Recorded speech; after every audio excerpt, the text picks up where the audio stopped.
Linda was walking down the corridor of the ward for the seriously ill. Clutching a bulky bale with clean linen in her hands, the head nurse looked at her, mentally rejoicing that she had such an efficient nurse under her command.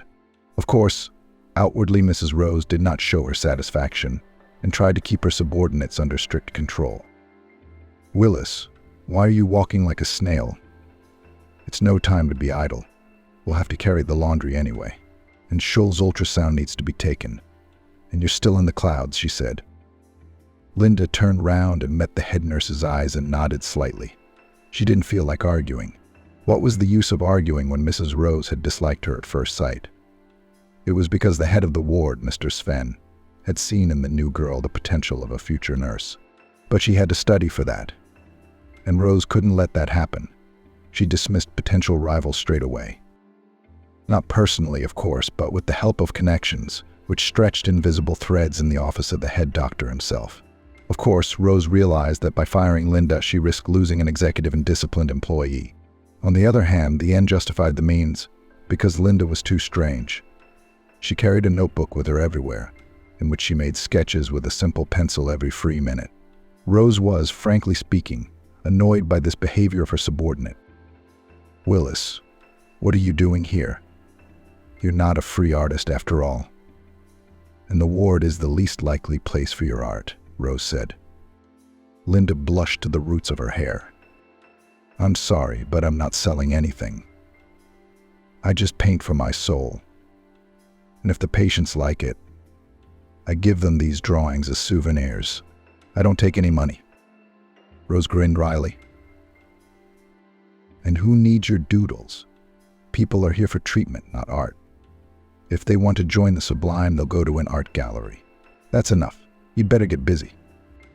The words of the head nurse left a bitter residue in Linda's soul. She didn't take the notebook in her hands for a few days, and then she couldn't stand it, and took up a pencil. She looked out the window and there was Tom, the janitor, waving his broom.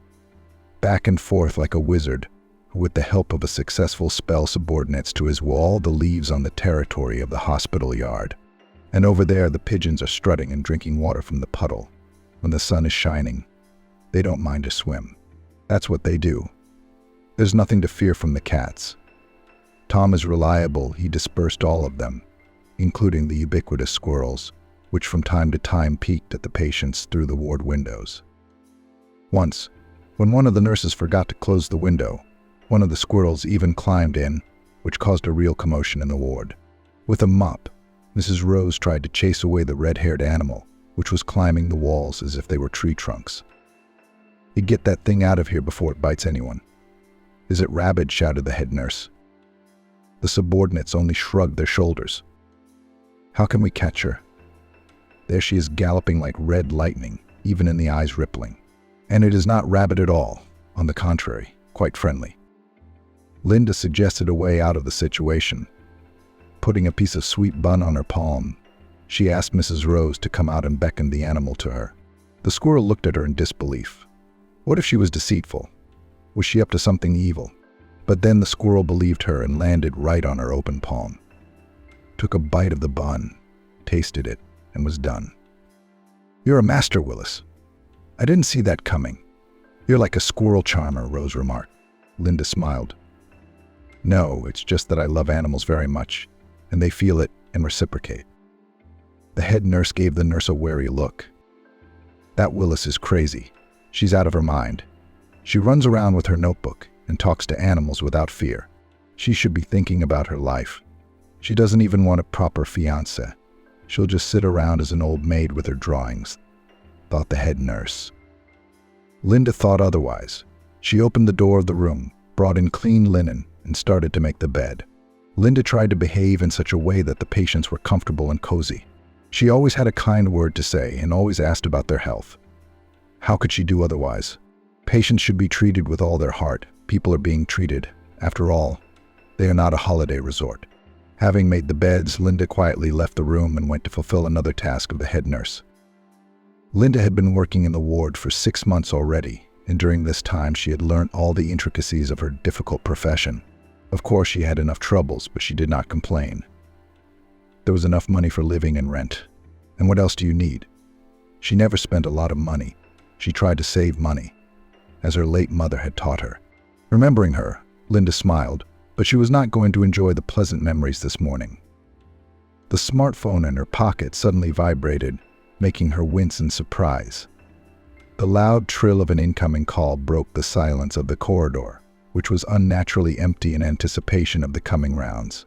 At such times, patients were always in their wards, preparing to hear opinions and recommendations from the lips of their attending physician.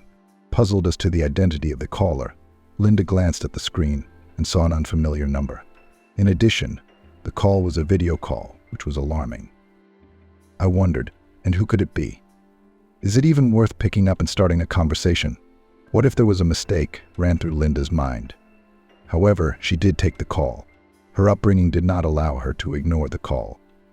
Even if it was false, she pressed the accept call button with her finger. In a second, a man in his mid-50s, dressed in a business suit, appeared on the screen. Linda Willis, the stranger began. "Yes, that's me. What's this all about?" The man paused for a moment, then continued. "I'm the Pedersen family notary, Mr. Peter Craig. I am charged with bringing you the last will and testament of Mr. Alex Pedersen. I hope you've heard that name before and have some idea of the scale of his business empire." Linda's feverish. "Who's Pedersen? What is this man talking about? Is this some kind of joke?" But who would want to joke about something like that in a ward for the critically ill? "I'm sorry, but I don't know any Pedersen," Linda said cautiously, feeling a strong urge to interrupt the video link. It all seemed too strange and like a common mistake. The notary smiled and, as if reading the girl's thoughts, said, "You can rest assured, Miss Linda, a mistake in such a delicate matter is simply impossible. And your name is indeed included in the will, and there is an entry to that effect in the deed of incorporation. If it is convenient for you, my office is open to you every day, except Sunday, from 9 a.m. to 6 p.m. It is located at 15 Maple Street. Anyway, I'll leave you to it. Have a good day and I'll see you soon." "Take care," Linda mumbled, and her smartphone screen went blank. The nurse stood in the middle of the corridor and couldn't believe what was happening. Some stranger had left her an inheritance, but for what kind of merits? And in general, who was he to her? Linda did not know the answer to this question. At that moment, a soft cough was heard behind her back. Linda turned round abruptly and her heart began to beat alarmingly. Behind her stood Mrs. Rose, a mysterious smile playing on her lips. "Who's calling you, Willis?" And on a video link. Realizing that her boss had probably heard the whole conversation from beginning to end, Linda answered honestly. "It was just a notary on the phone. It must have been a mistake. He kept going on and on about a will." "A mistake, you said? That's a mistake, I'll say. I wouldn't mind a mistake like that either." "And who is this Pedersen to you?" Mrs. Rose asked. There was a look of genuine amazement on Linda's face. "I mean, if I knew, Mrs. Rose. I don't know the name. Pedersen. What's his name, Mr. Alex?" Mrs. Rose grinned meaningfully. "Ah, you're not telling the truth. And you, Willis, are either faking it or you really don't remember. You've heard that name before. I mean, he was on our ward a couple of months ago. You don't remember?" "No, I don't remember, although I usually address my patients by their first and middle names. But why do I need their surnames? Especially such a one I would remember," she admitted. "You have a maiden's memory." "Well, here's the thing, isn't it? A couple of months ago, this Pedersen came to our ward disguised as a homeless vagrant. You brought him clean underwear from home and spoon-fed him. Not a bad game, I'll give you that. He was faking it. He put on a wig and came to inspect us. He was already terminally ill himself. Nothing helped. But I bet he remembered you. Why didn't I feed him soup then? Though mine will probably be better than yours," Mrs. Rose said with undisguised regret. At that moment, Linda remembered everything. "Uncle Alex, was it really him?" The head nurse shook her head. "But he must have been the one who introduced himself as Uncle Alex to you. To the senior management, he was Mr. Alex. How the clinic was shaken up after his inspection. Who knew? The head of the clinic was removed for a reason. They wanted to get to the head doctor. They thought it over in time. The management then ordered that the lower-level staff knew nothing about it, so we kept quiet. I found out about it by accident. Pedersen made a mess of things. He had a month to live, and he's got the idea to reshuffle the place. Why blame me? I didn't know anything and I was helping a homeless man. Uncle Alex. I don't remember his middle name. And here's some Pedersen, Linda said with resentment in her voice. The head nurse looked reproachfully at her subordinate. I don't pretend like that, Willis. She didn't know. Of course she didn't. That dead schemer must have told you all about it. What did he want with you? It wasn't the soup. Linda's cheeks flushed with shame. How could Mrs. Rose have thought such a thing? Linda remembered the patient quite well. A sweet, kind man with sad eyes had praised her drawings and asked her not to give up. Linda had always been shy about her hobby because she was self-taught and could not draw like the recognized masters of her craft, and also always dreamed of trying watercolor or oil paints, but only there was not enough time to do it all the time, and a trusty pencil and notebook were always at hand. Linda even drew a portrait of a homeless man as a souvenir. Small, childish, naive, and not pretending to mastery. Mr. Alex gently took the piece of paper torn from the notebook and pressed it to his chest. Tears glistened in the corners of the man's eyes. Thank you, darling. This is probably the most touching thing I've ever received in my life. Oh, come on, don't think about the bad stuff. It'll all work out, she replied, embarrassed, not realizing she was actually talking to a businessman dressed as a tramp. It was only now, after the notary's call, that Linda realized that she might be in for a lucky break. It was not long before the end of the working day. She was looking forward to it with great anticipation. Understanding Linda's state of mind, the head nurse deliberately wanted to keep her subordinate busy so that she wouldn't even think about inheritance. All the blame was envy, black, implacable, and extremely insidious. Rose was about 40. Her husband was a simple laborer. He worked as a driver of a grocery delivery car.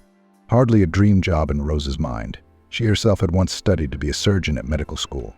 But an unexpected pregnancy shattered all her plans and dashed her hopes of becoming a doctor. Having taken a leave of absence, Rose never returned to her studies, and after her maternity leave she went to work as a nurse. Thoughts about the lost opportunity did not give her peace, forcing her to vent her anger on her subordinates. The most suitable for this purpose was Linda, who did not snap at her and obeyed all instructions without complaint. However, Rose's power was not unlimited.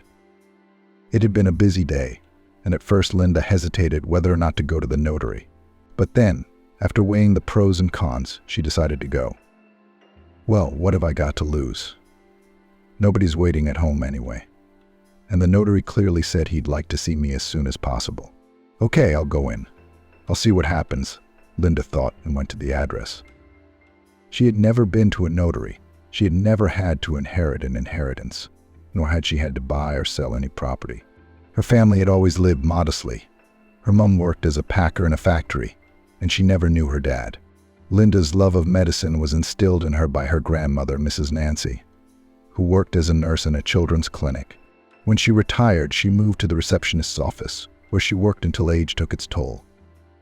Mom and I were unlucky with our husbands. I was widowed early, and your mom raised you alone. A woman once told me a very surprising thing, that some of the locals have a grudge against our family. That's why the women in our family are so unhappy, Grandma Nancy used to say in heart-to-heart conversations with her granddaughter. What kind of offense is that, Grandma? Maybe you should just apologize, that's all. That's what we always do at school, Linda asked as a high school student. Mrs. Nancy sighed sadly. Here's the old-timer saying it was all my grandmother's fault. Her fiancé betrayed her the day before the wedding, and she went to the river to drown herself. She jumped in, but when she fell into the water, she changed her mind. But a guy was passing by, saw her, and jumped into the water. Saved her, of course. My grandmother was grateful, but after swimming in cold water, the guy got very sick. He developed a terrible disease and was bedridden. He remained bedridden for the rest of his life. His parents blamed my grandmother, saying she had ruined their son. But my grandmother was a kind-hearted person. Linda looked at her grandmother with undisguised interest. What do we do, Grandma? How do we fix the mistake? I wish I'd known. And that woman, I don't know who she was. Maybe a fortune teller, maybe a seer. But she told me to perform a miracle. Then, she said, the evil fate would leave us alone. I tried to go to work as a nurse to help people, but everything just stayed the same. Green boredom, Grandma Nancy used to say. Many years had passed since that conversation. Linda's mother passed away, followed by Grandma Nancy. Linda has been alone ever since. No, she had distant relatives, of course, but they had no desire to meet. And Linda had only her grandmother's cottage in the village, a house which, as well as nearby houses, by that time was being actively resettled and prepared for demolition. There were rumors that a holiday resort for wealthy people was to be built in its place. Linda was repeatedly persuaded to sign the resettlement papers, but she always refused. She loved her late grandmother too much to agree to sell her memory for a pittance. In retirement, Mrs. Nancy was actively engaged in the cultivation of flowers and fruit trees. What she did not have on the homestead: dwarf cherries, apples, pears, plums, and even peaches. And what flower beds! It was breathtaking. And how could such beauty be given to bulldozer caterpillars for destruction? Finally, the notary's office appeared ahead, and Linda breathed a sigh of relief. That's it. There's no turning back now. Once she was here, she had to go all the way. Coming closer, Linda saw a foreign car parked in the car park with a young couple in it. The nurse immediately recognized them as representatives of the Golden Youth, a boy major and a girl to match. Noticing her, one of them said aloud, "Here comes a country girl." The notary must have called her. Couldn't wait for the family to get acquainted. Linda's cheeks flared up at such unpleasant words. She quickly ran up the stairs, pulled open the door of the notary's office, and hesitated. Inside, there was no place to fall: businessmen in business suits, their companions in equally expensive dresses, children, teenagers, distant relatives, and even the late Mr. Pettison's servants were all waiting for the announcement of the will. At the same time, everyone present had a strong dislike for each other. If the notary hadn't been in the room, they would have fought over each other, trying to get a bigger piece. Linda said hello politely and modestly took a seat in the corner where people like her were standing. Soon the notary, Mr. Peter Craig, came out of the office and began to read out the late Mr. Pettison's orders one by one. He deliberately began at the end, listing aloud the insignificant acts of giving to servants and long-time acquaintances of the deceased businessman. To some, Mr. Alex bequeathed a small country house in the suburbs, to others a quad bike or a billiard set. As the notary went up through the text of the will, the tension only grew. Each new assignment was discussed heatedly by those present, and almost pointing fingers at the recipient. The boy major, the grandson of the deceased businessman, Mr. Nicholas Pettison, was particularly animated. He held himself defiantly, as if he already knew all the details of his grandfather's will. The most important thing was the business, which after Mr. Alex's death had been left virtually unmanaged. The businessman had no sons, and daughters were not suitable for such a complex and dangerous business, and the late millionaire had many directions for development. Mr. Alex made his fortune in fishing. No, not a simple one, but on an industrial scale. Floating factories for processing elite varieties of fish traveled along the seas and rivers of the country. The business made the owner even richer. At the same time, he never broke the law and strictly followed the rules established in the field of commercial fish extraction. In addition to the factories and processing plants, the late Pettison had several other properties that gave him aesthetic pleasure rather than profit. These included several flower greenhouses, a couple of cozy cafes in the city center, and a shelter for stray animals. Linda had learnt about all this in passing from the scraps of conversations of people waiting for their turn in the cramped room of the notary's office. Some of them, tired of being kept in the dark, went outside for a breath of fresh air, causing the front door to open with a creak of unlubricated hinges. At last the notary came to the very center of Pettison's financial empire. There was an oppressive silence in the room, which pressed on the nerves, making the heart flutter with excitement. The notary, in his usual manner, began to pace round and round, and then said, "Mr. Alex Pettison's company is facing a serious challenge. According to the deceased's will, only two people can receive all the financial assets: Mr. Nicholas Pettison The notary deliberately paused and added in a well-practiced voice, "And Miss Linda Willis." An anxious whisper ran through the ranks of those present. "Who the hell is this? It's such a stupid last name, too. What the hell is going on?" Linda stood in the corner, unable to say a word. Oh my God, what the hell is going on? Have they all gone crazy? Or maybe it's just a dream. Now she would wake up and glance reproachfully at the alarm clock and get ready for work. But no matter how much Linda talked herself into it, the obsession never went away. She was still standing in the notary's office, surrounded on all sides by people hostile to her. The girl's salvation was that no one knew her by sight. When the notary asked Linda to come closer, it was no longer a secret. And Nicholas allowed himself to say another abomination. "Another heiress," he complained. "My grandfather seems to have lost his mind. If he decided to give everything to the nurse. He was childless, everyone knows that. And he took my mum from the orphanage. So get out of here, you cheapskate." Tears glistened in Linda's eyes. What was she in for? Fortunately, the notary intervened in time, who, like a judge in the ring, quickly pushed back the raging client. "Mr. Nicholas, please calm down. The kinship of your grandfather and Miss Linda has been proven, as evidenced by an official document with the seals of the Bureau of Forensic Medicine, a blood test." "What document?" "It's all lies. Do you hear me? Forgery, falsification. You're all conspiring to get your piece of the pie. I demand a second examination." Nicholas was outraged. Mr. Peter Craig only smiled and continued to read out the deceased's will. "The aforementioned heirs will receive their share in the business only if they succeed in one of the chosen areas within 1 calendar month: greenhouses, flower farming, or rescuing stray dogs in a shelter. There can be no other options. In case one of the heirs refuses, his share automatically passes to the other. And if both applicants fail, all assets will be credited to the account of charity funds. To win, each of the participants needs to bring the given direction to a plus, be it greenhouse farms or an orphanage. Simply put, it should bring a stable income. And the one whose profit at the end of the month is greater will receive the inheritance. Now, all you, Mr. Nicholas, and you, Miss Linda, have to do is choose a direction and get on with it." The notary's words made a lasting impression on everyone present. Here and there they began to hear sarcastic laughs at the future heirs, who had been guided by their own grandfather. Linda stood and cried, crying with shame and unbearable heartache. Only now she understood the motives for taking blood for a detailed analysis 2 months ago. Then the head of the clinic had mumbled something inaudible about a serious infection that could spread within the walls of the clinic. But he was actually taking her blood for a DNA test. That's what it was for, to determine parentage. And the scene with the dressing up as a tramp was also just to get closer to the likely heiress.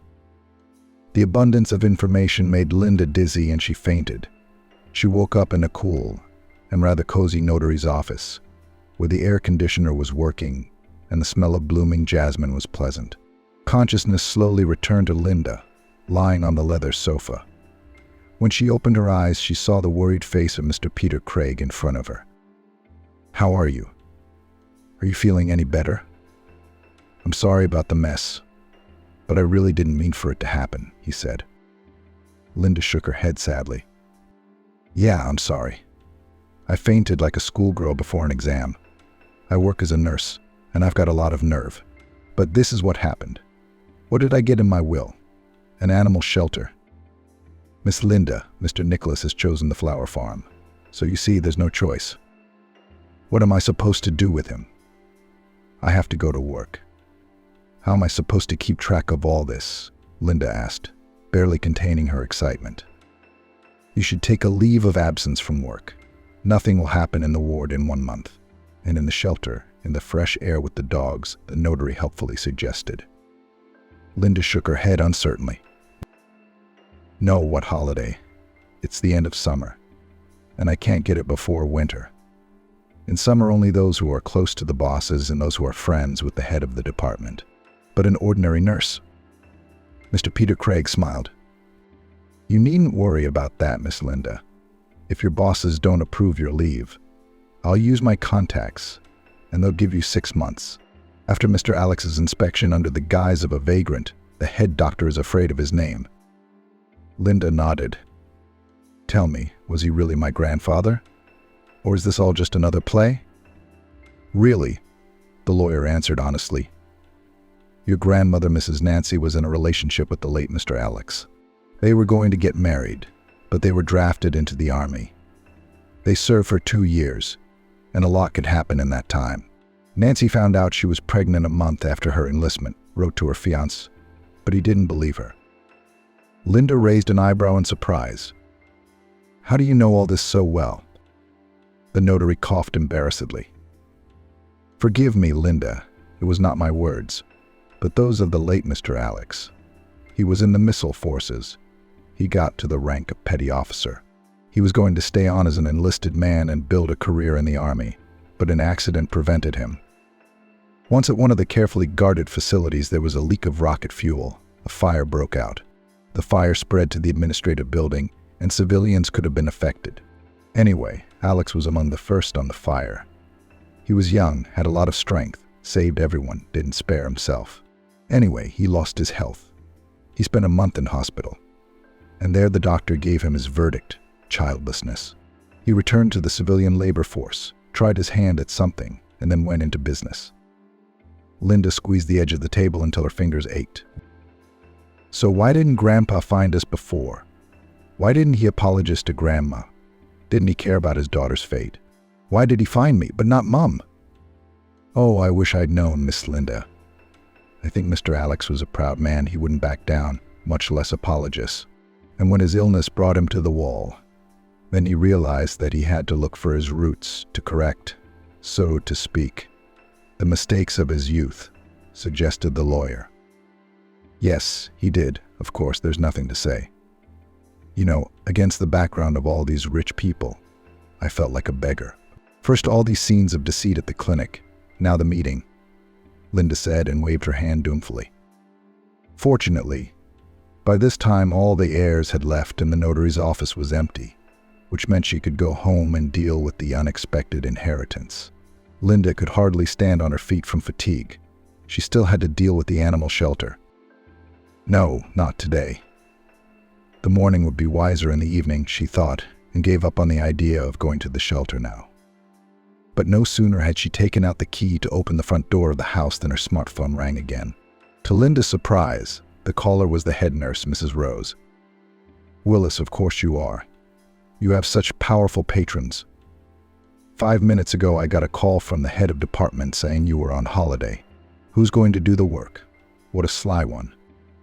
I don't know how it happened. Linda's answer made the boss even more angry. She doesn't know. She doesn't?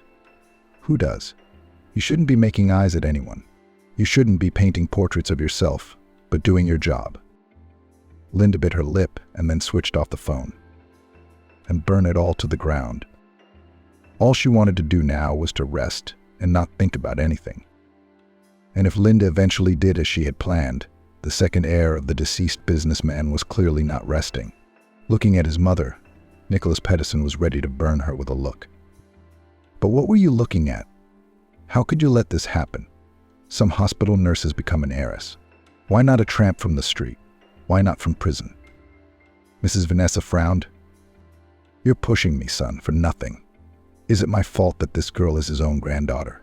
Linda's mother was my age. Who knew there'd be a granddaughter after she left? And I wasn't my father's own. I was taken in at the orphanage. Unable to control himself, Nicholas slammed his palm on the table. But this is absurd. She can't be the heiress. It's all mine, do you hear me? I don't care if I have Pedersen blood in my veins or not. Now I'll be the new fish king.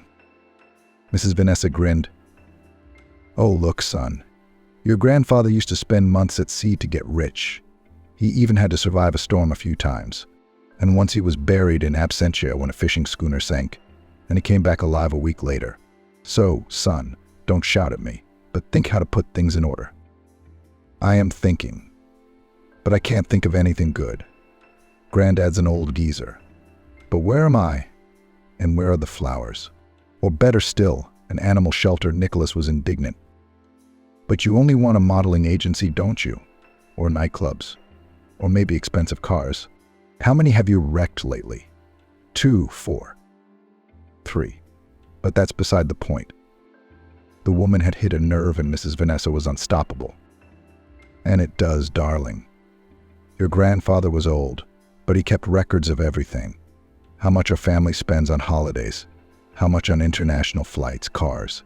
So he knew everything about you. My advice to you is to settle down, get smart. To tell you the truth, I've had enough of your antics, one thing and another. 3 days ago, you pushed a waiter into a swimming pool. And before that, you blocked an ambulance. What if that pregnant woman had gone into labor right there? She didn't.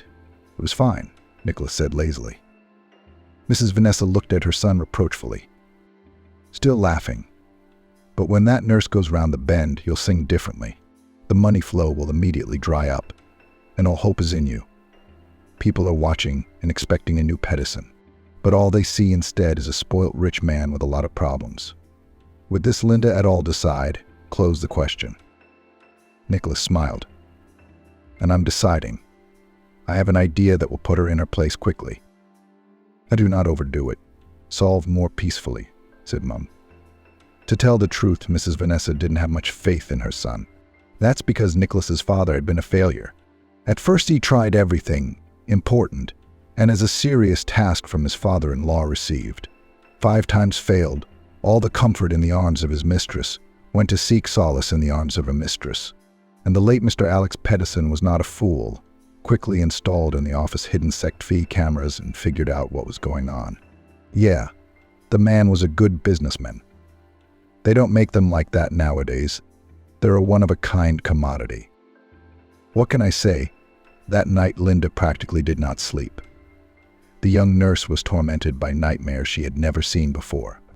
She dreamed of distant distances, fishing schooners, whose decks were strewn with flower petals, and the sea, where instead of salt water, there were money notes.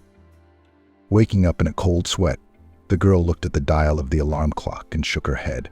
The habit of getting up early persisted, even though today was the first day of her holiday.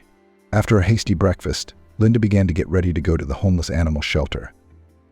According to the rumors, most of the animals there were dogs, and the percentage of cats was negligible. It is understandable.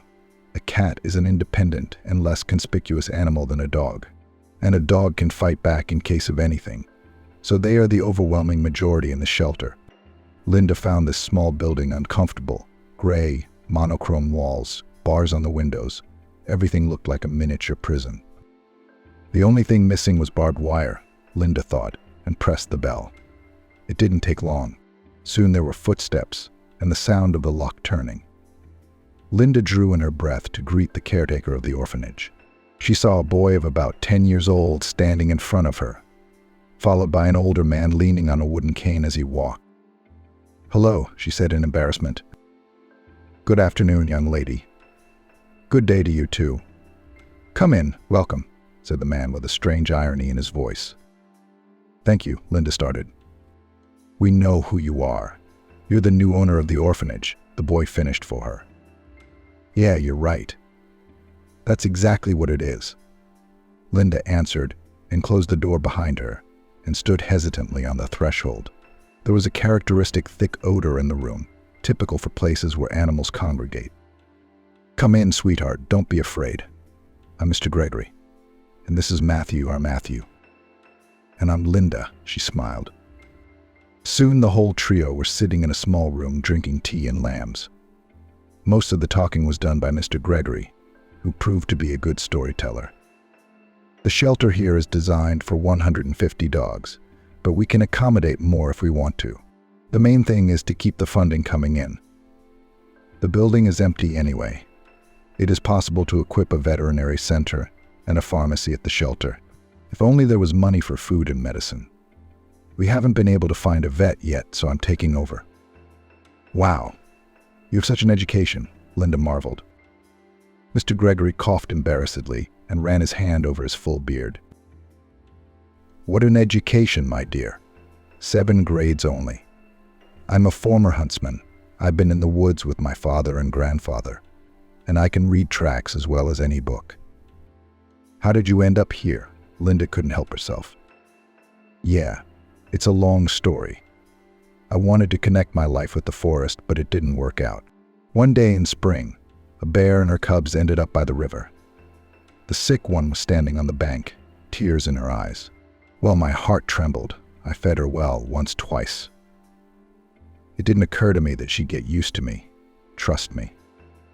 And then what happened? Linda asked, sensing a bad outcome. Mr. Gregory brushed away a tear.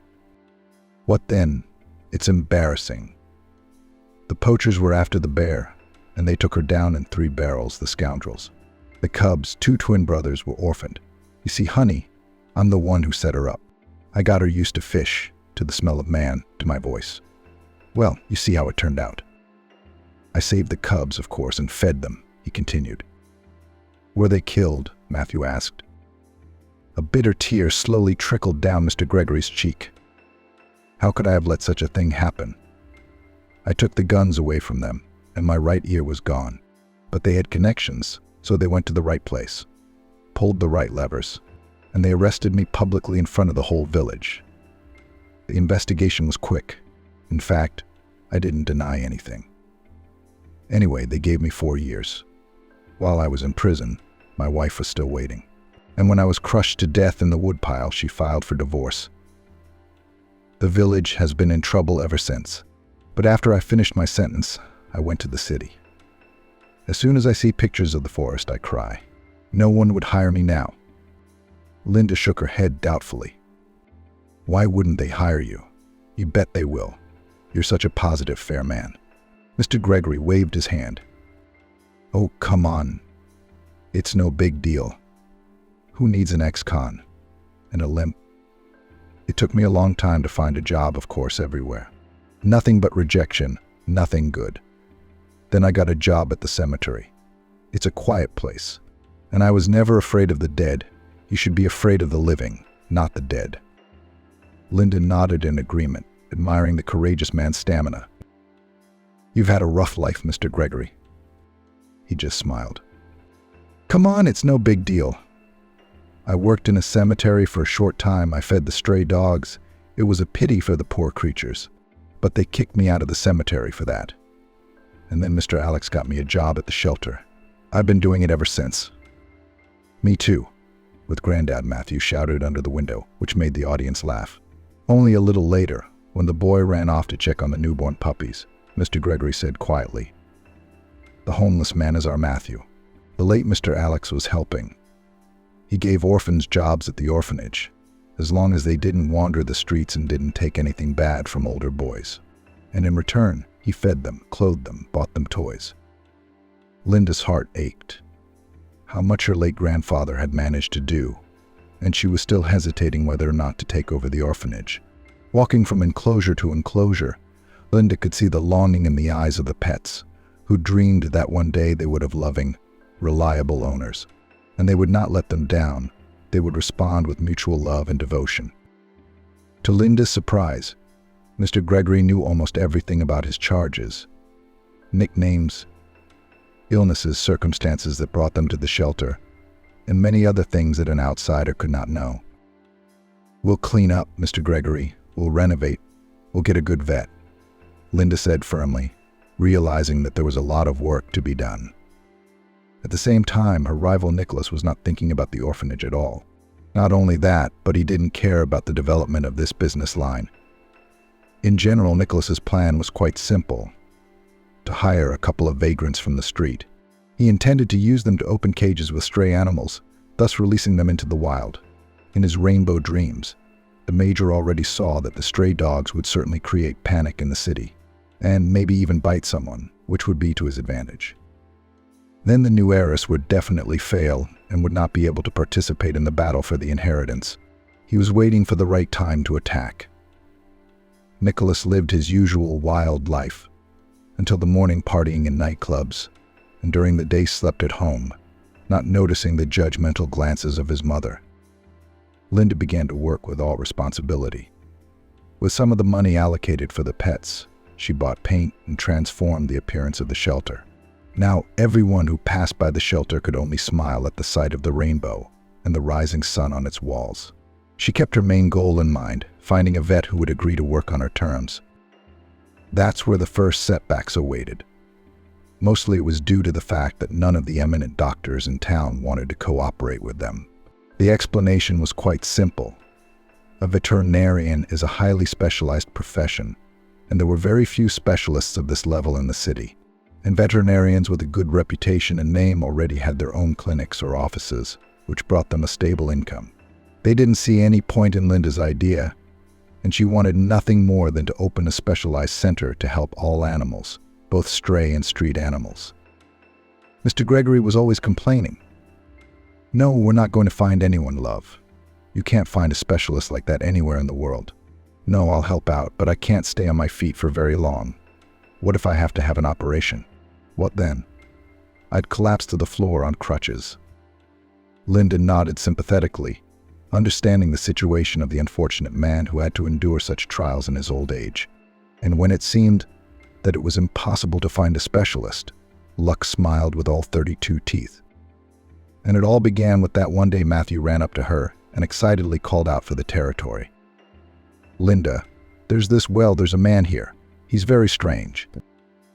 Strange, she was surprised. Well, he was very big and round, like in the fairy tale about the Kolobok.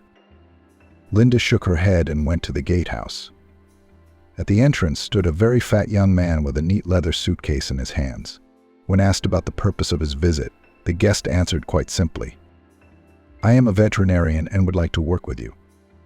Linda's first thought was that the guy was just joking. He didn't look like a doctor, even an animal doctor. He looked more like a weightlifter who'd given up on sports and stopped watching his weight. "Tell me, do you have a degree, please? Or references from a previous job?" Linda asked cautiously. The guy scratched his head thoughtfully and then said, "A diploma. Well, I have, of course. But I haven't had time to get references yet. I just graduated from university. Now I'm looking for a job. I did my internship at a well-known clinic." Linda looked to Mr. Gregory for support, but he nodded discreetly. "Take it," she said. "Looks can often be deceiving. The boy might turn out to be capable, and even if he wasn't, he could never use an extra hand." As it turned out a little later, the vet's name was William Smith, and a little insecure, he grew up in a village where his mother worked as a milkmaid and his father as a lorry driver. "I was born big like my dad. He used to come to the table, take the bottle by the neck with one hand, and drink it in one gulp." William used to talk about his past. To the surprise of Miss Linda and Mr. Gregory, the boy was very capable, especially after he had almost single-handedly operated on a dog wounded in the side. William also really loved animals with all his heart and did everything he could to make them get better. He could spend hours with a sick dog, acting carefully and painlessly. In turn, the animals could feel his warmth and were never afraid of him. That's the first time I've ever seen that, honestly. And I know a thing or two about it. A dog would never pretend. He can smell deception a mile off. And this bloke's a real wizard. I'm telling you," Mr. Gregory kept saying. Gradually, both he and Miss Linda grew to respect William. Because of his size, the boy often had problems in life when his peers hurt him, and he could not catch up with them and fight back. The older William got, the bulkier his waist became. He was not fat at all, but rather large. That was a different matter, although such statements did not protect him from the ridicule of his peers, first at school and then at university. When it came time for the prom, all the girls of the class turned away from him, turning him into an outcast. But he did not lose heart, not at all. By nature, he was a fighter for honesty, kindness, and justice. However, only a few understood it, because not everyone could look into the depths of his broad soul. To hide the shortcomings of his figure, he had to wear shapeless clothes, which immediately caught the eye, especially girls who notice almost everything. Trying to cope with excess weight, William enrolled in one sports section after another, but there was still no result. On top of that, the stress he received during training, caused by the ridicule of others, he ate sweets and drank soda. Did anyone really feel sorry for him? Did anyone see him as a person rather than a giant sack in that jumper and those same bulky jeans? Probably not. To everyone, William appeared to be a fat man who had lost control of himself and his body. But whenever he saw a sick dog or kitten, he was instantly transformed into someone else, strong, confident, and determined. Sometimes it seemed to Miss Linda that he was two people at once, William, the country boy, and Mr. William, the vet with the golden hands. "Mr. William, do you have a fiancé or a lady in your heart?" Mr. Gregory asked an awkward question, and then stopped himself when he realized that he had said something stupid. William was visibly embarrassed, but did not avoid answering. "No, Uncle Gregory, there's no one. Mom always told me there must be many good men, and I believed it. It's all a lie. I want to be like everyone else. And your fiancé? I had a fiancée, but she dumped me 6 months before graduation. She found a rich guy and left me. He wasn't much different from me, but money works wonders," William said. Linda looked at him sympathetically and suggested a way out of the situation. "How about I work out with you? You know, jogging in the mornings, the gym, you'll have support. I could use the practice. But let's make a deal. If you miss a single training session, you can't count on my help anymore. Okay? Okay?" William's eyes lit up with hope. "Of course it's okay. But don't even think about skipping practice. You won't be able to get out of training," she said. Mr. Gregory smiled. "Now that's really serious talk. I'm with you all the way. If I could get rid of my leg problem, I would give you a head start. And what a head start. And I also want to study, so that boys on the street did not offend." To everyone's amazement, little Matthew declared, which caused a friendly and joyful laughter. From that day on, Matthew, Linda, and William began to exercise together. In the mornings they went jogging, and in the evenings they went to the gym. However, Matthew was not allowed to go to the punching bag because of his small age, but he found other things to do. A month flew by unnoticed. During this time, the shelter for homeless animals changed beyond recognition. Firstly, it became much nicer in appearance. And secondly, the fame of a talented veterinarian named William spread outside the city. From the very morning, owners of cats, dogs, and other pets in need of help queued up to see him. Prices for the young vet services were the lowest in the city, and the level of service far exceeded the bar set by competitors. But Nicholas Pedersen had only to bite his elbows in envy and wait for the end of the month, when all the assets of his late grandfather's company will go to Linda. The idea of freeing stray animals from their cages didn't help the rich man either. Not only that the clever dogs did not run away, but they also drove into the cages of scoundrels, who under cover of night penetrated the walls of the shelter. What was the surprise of William and Mr. Gregory when in the early morning they found 3 frightened bandits in the cages? The most interesting thing was that they had locked themselves in from the inside, fearing the vengeance of the furious dogs. As it turned out later, not a single animal left the shelter building. During this time, the dogs and cats had become so accustomed to their protectors that they would not abandon them under any circumstances. When Nicholas found out, he was angry and tearing his hair out. The plan was falling apart, and the moment of reckoning was so near. But when the day came to summarize the results, Linda once again shocked everyone. "I renounce my inheritance. I don't want it. It belongs to you and no one else. I want to keep the animal shelter and the greenhouses with the flowers that Nicholas never finished." The notary looked at the young heiress with surprise. Was she joking? She might change her mind. But Linda stood firm. "Choke on your greenhouses and your dogs," Nicholas said mentally. "Money decides everything now," he said aloud. In his mind, he was already dividing his late grandfather's capital and imagined himself a young millionaire with a claim to be a billionaire. But Linda didn't need all that. During her time working at the orphanage, she realized the main thing. No money is worth sincere feelings coming from the heart. And also nothing can replace the cheerful laughter of children and the devotion of a faithful dog who wants to lick you from head to toe at every opportunity. But the most important thing was the love that had settled in Linda's heart, a real feeling that came from deep within her heart. During the time she worked side by side with William, she saw him from different sides and realized that she couldn't dream of a better life partner. William began to exercise actively, enjoying every new day. Of course, as his figure was still far from universally recognized standards, but the guy was not discouraged and went to the realization of his cherished dream. Linda never returned to work at the hospital, as she had no time for that, especially since she and William were preparing for the wedding that would give them custody of little Matthew. Nicholas Pedersen outsmarted himself. Without knowing the basic rules of business, he signed business contracts in nightclubs and restaurants, signing a series of failed deals that brought his grandfather's company to the brink of bankruptcy. He was inattentive to detail, which ultimately led to his downfall. Nicholas was not helped by his mother's admonition, nor by the advice of colleagues and numerous mistresses. Where there is no discipline, there is no success. Count on wealth was simply impossible. But Linda, the chance given to her by fate, used fully. Over time, she earned the nickname Flower Lady.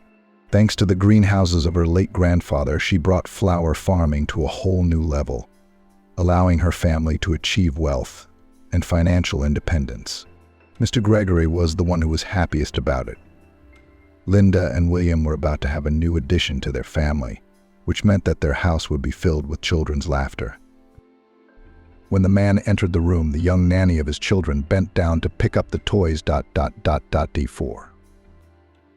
Usually Mia made decisions quickly. Life just didn't give her any other options. But at the end of spring, she did have to reflect. For most of her life, Mia had worked for the owners.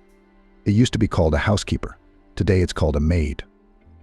In her long career, though, Mia had grown up to be a housekeeper. And now Mrs. Ann herself had suggested that her only daughter Chloe work for her in the summer, looking after the children. Mia knew if she mentioned it at home, her daughter would jump at the offer. Chloe loved babies, much more than her peers who had siblings. Chloe grew up as an only child. Many times she told her mother that she wished she had a sister. "It's more fun to be sick together, Mummy," she explained when she was little. "You always make me swallow candied honey when I have a cold. It's so sticky and it hurts my throat. And if I had a sister, would we make faces or grimaces when you gave us those nasty yellow lumps? We'd make fun of the faces we made, and we'd breathe on the smoking potatoes together under a blanket. And then we'd eat those potatoes with butter and tell each other scary stories late into the night, lying in bed." Chloe never reproached her mother. She just dreamed aloud how nice it would be if she had a sister. But Mia still felt guilty.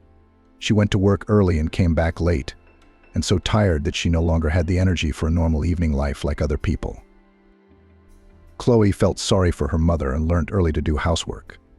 When she came back from school, she would have been able to run around to her girlfriends instead of homework.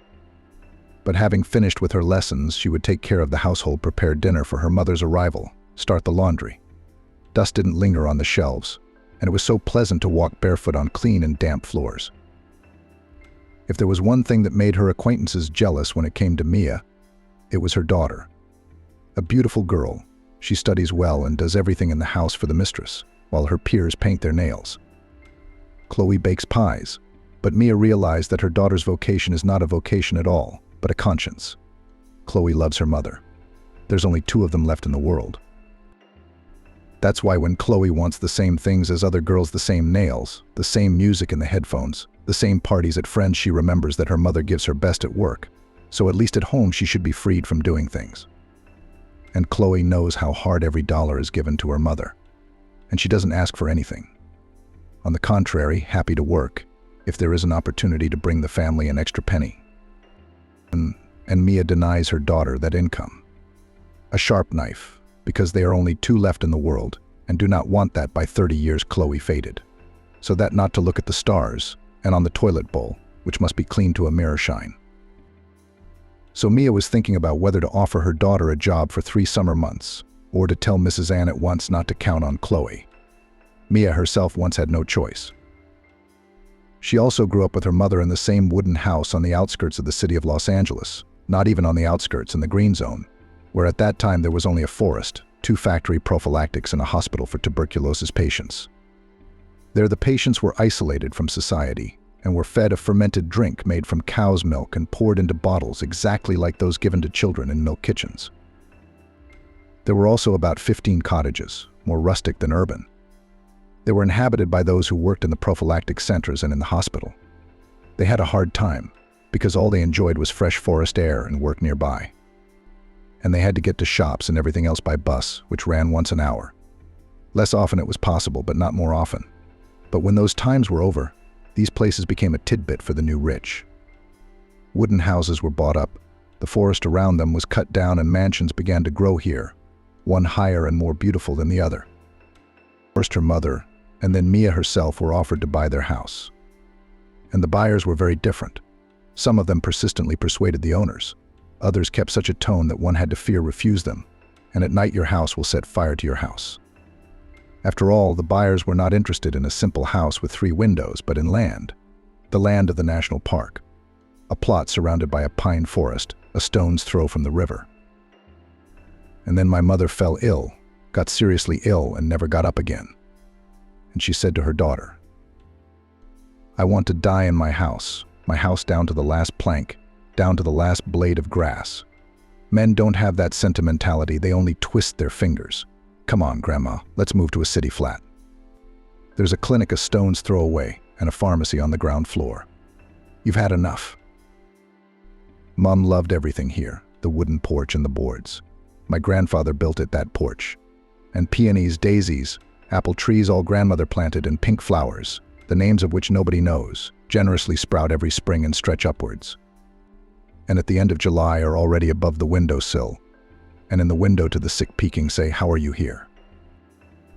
I'm like an old tree. I can't be transplanted with roots, my mother said, not getting out of bed. I want to stay in my room until my last day and leave, looking at my flowers, at that spruce that grew with me, and is now so tall you could make a ship's mast out of it. Mia was finishing school then. What was there to do? I couldn't go away to study. You can't leave Mum alone. And you couldn't live on Mum's pension either. I'll get a job, she thought. And the garden fed its owners. But it wasn't enough for Mum's medicine and everything else. So when another mansion was built near their house, the new owners moved in and advertised that they were looking for a housekeeper. Mia was scared out of her wits and decided to give it a try. It was still a young family, a husband and wife. The wife's name was Mrs. Ann and the husband's name was Michael. Mrs. Ann had her own institute. Yes, her own private institute, which gave a very good education. It was a business given to Ann by her parents. The girl grew up spoiled, shone at school, won all competitions and Olympiads. Then she graduated from an economic university with honors and immediately began her PhD thesis. Rich parents who wanted to see their daughter at the head of the family business realized it is not her. Anne went headlong into science. And now she is the rector of the university in 30 and a little. She has under her command work excellent teachers. The building is one of the most beautiful in the city, and to study here are strictly treated. Here students will not be able to work part-time somewhere else and attend lectures at will. From time to time it will not be possible to pass an exam or credit by paying a teacher. Here you study seriously, and all the years spent in the walls of the university. Students see nothing but classrooms, library and atrium, where the institute's festivities take place. But during the years of study you can get a foreign internship. And after graduation, you are already expected to work in a prestigious firm. Employers were queuing up for Mrs. Ann's graduates. Well, the couple were very different. Mrs. Ann was a young woman, dressed austere, her age was uncertain. Her short hair had begun to gray early. She wore thick black-rimmed glasses rather than lenses when she had vision problems. She bought expensive but austere clothes without any hint of femininity.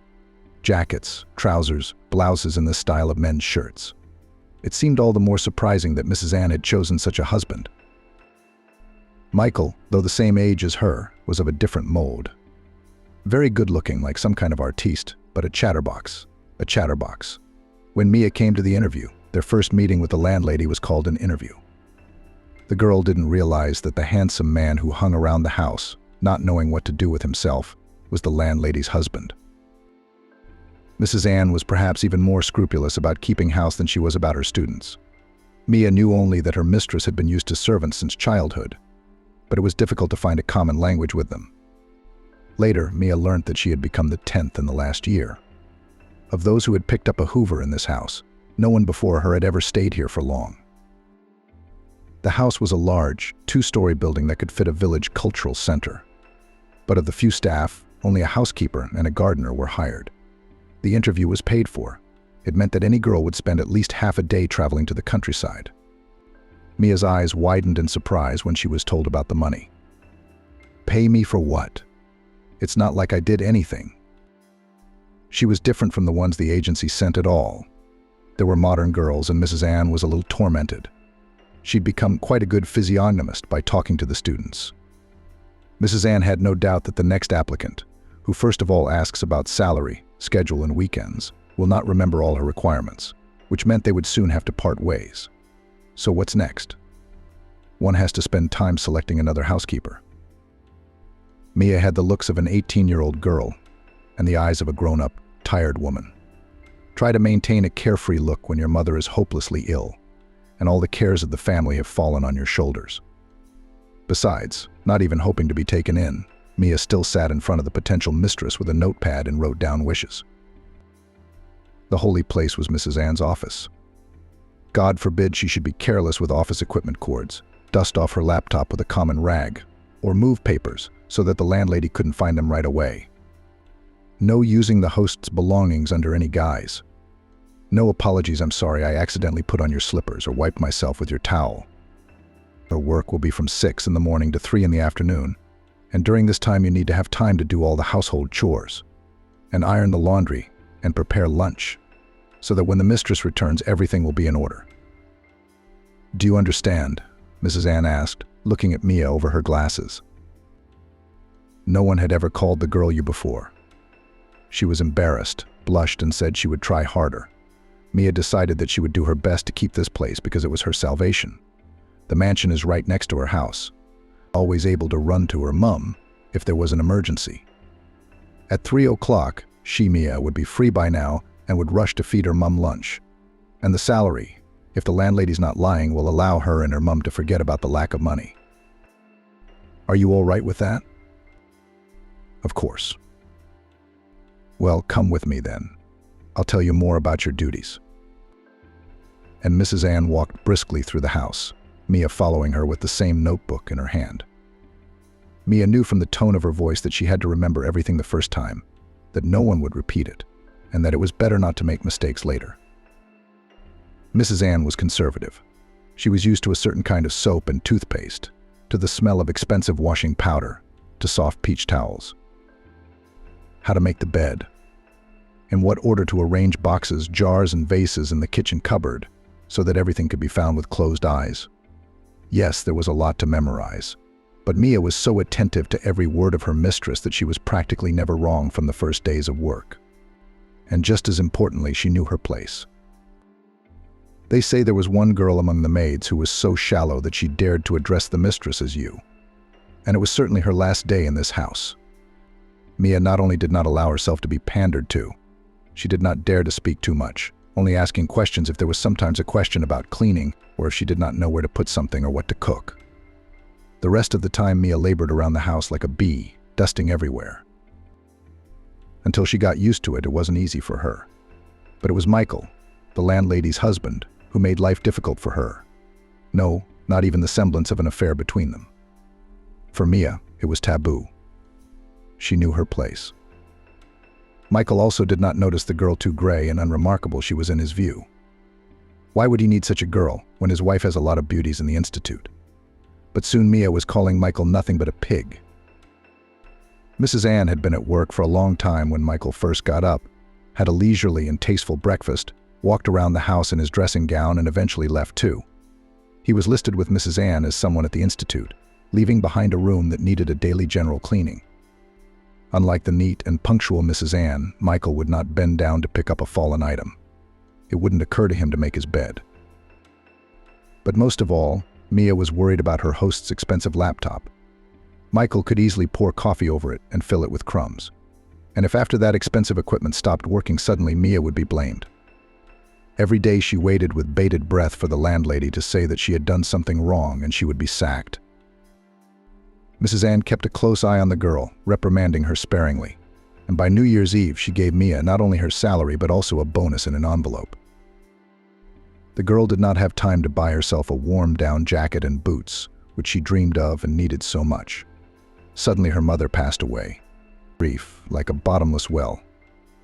The loan for the funeral, The need to pay it off and the desire to leave after her mother, all this surrounded Mia with a black blizzard. Maybe because after so many years of living together with her mother, for the first time she was alone and felt fiercely lonely, this hasty marriage happened. Her future husband was a neighbor.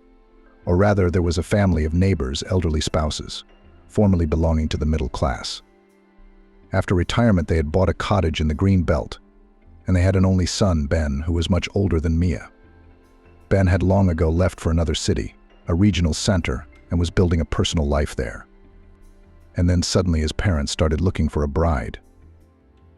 Mrs. Caroline had talked to Mia in the shop, walked her home, and asked her to visit. She looked round, asked for tea, and spoke slowly and thoroughly about her son. With his first wife, he was unlucky. She was a mercantile woman. So Ben recently divorced, and the ex-wife took everything from him. The worst part was the flat. Mrs. Caroline's voice had changed to one of hatred. We helped to buy the place. Ben did a beautiful renovation. He took a year's leave from the institute and spent a whole year fixing up the house. Can you believe it? He did everything with his own hands. Wardrobes, shelves, hangers, and that wretch Emma. She thought she'd paid me off, said Mrs. Caroline. She borrowed money from someone, called Ben back, paid him back, tears. You can't buy anything decent with that money. And Emma said they were even, the way she'd packed. You wouldn't believe the bags she stuffed with cheap stuff. You know, the kind they sell in grocery shops, paper ones, full of stuff. I stuffed everything in there, and unwashed pans with grease dripping from them, and my downy shawl that I'd forgotten, stuffed the bags, put them in the hallway. Go away, Basya, and give me the keys. And this fool started playing the noble game. My father and I persuaded Ben you should have sued your Emma, and for every rag, because there are no children in common. Why feel sorry for such a cheat, but no, he just walked away. When he showed me how much money Emma had given him, my father and I gasped, just enough for a room in an old foundation. You know, the ones that are going to be demolished. They say there's a whole city resettlement program coming up. They'll move out the communal rooms and give him a one-bedroom, but in the meantime, as soon as he has a free moment, he comes to us, such a golden boy, and he's so unlucky. We'd find a girl, even if she was poor, but decent, and we'd live happily ever after, like me and my father. Mrs. Caroline was no longer acting as a matchmaker, but as the owner of a purse that needed to find a suitable mate and procreate.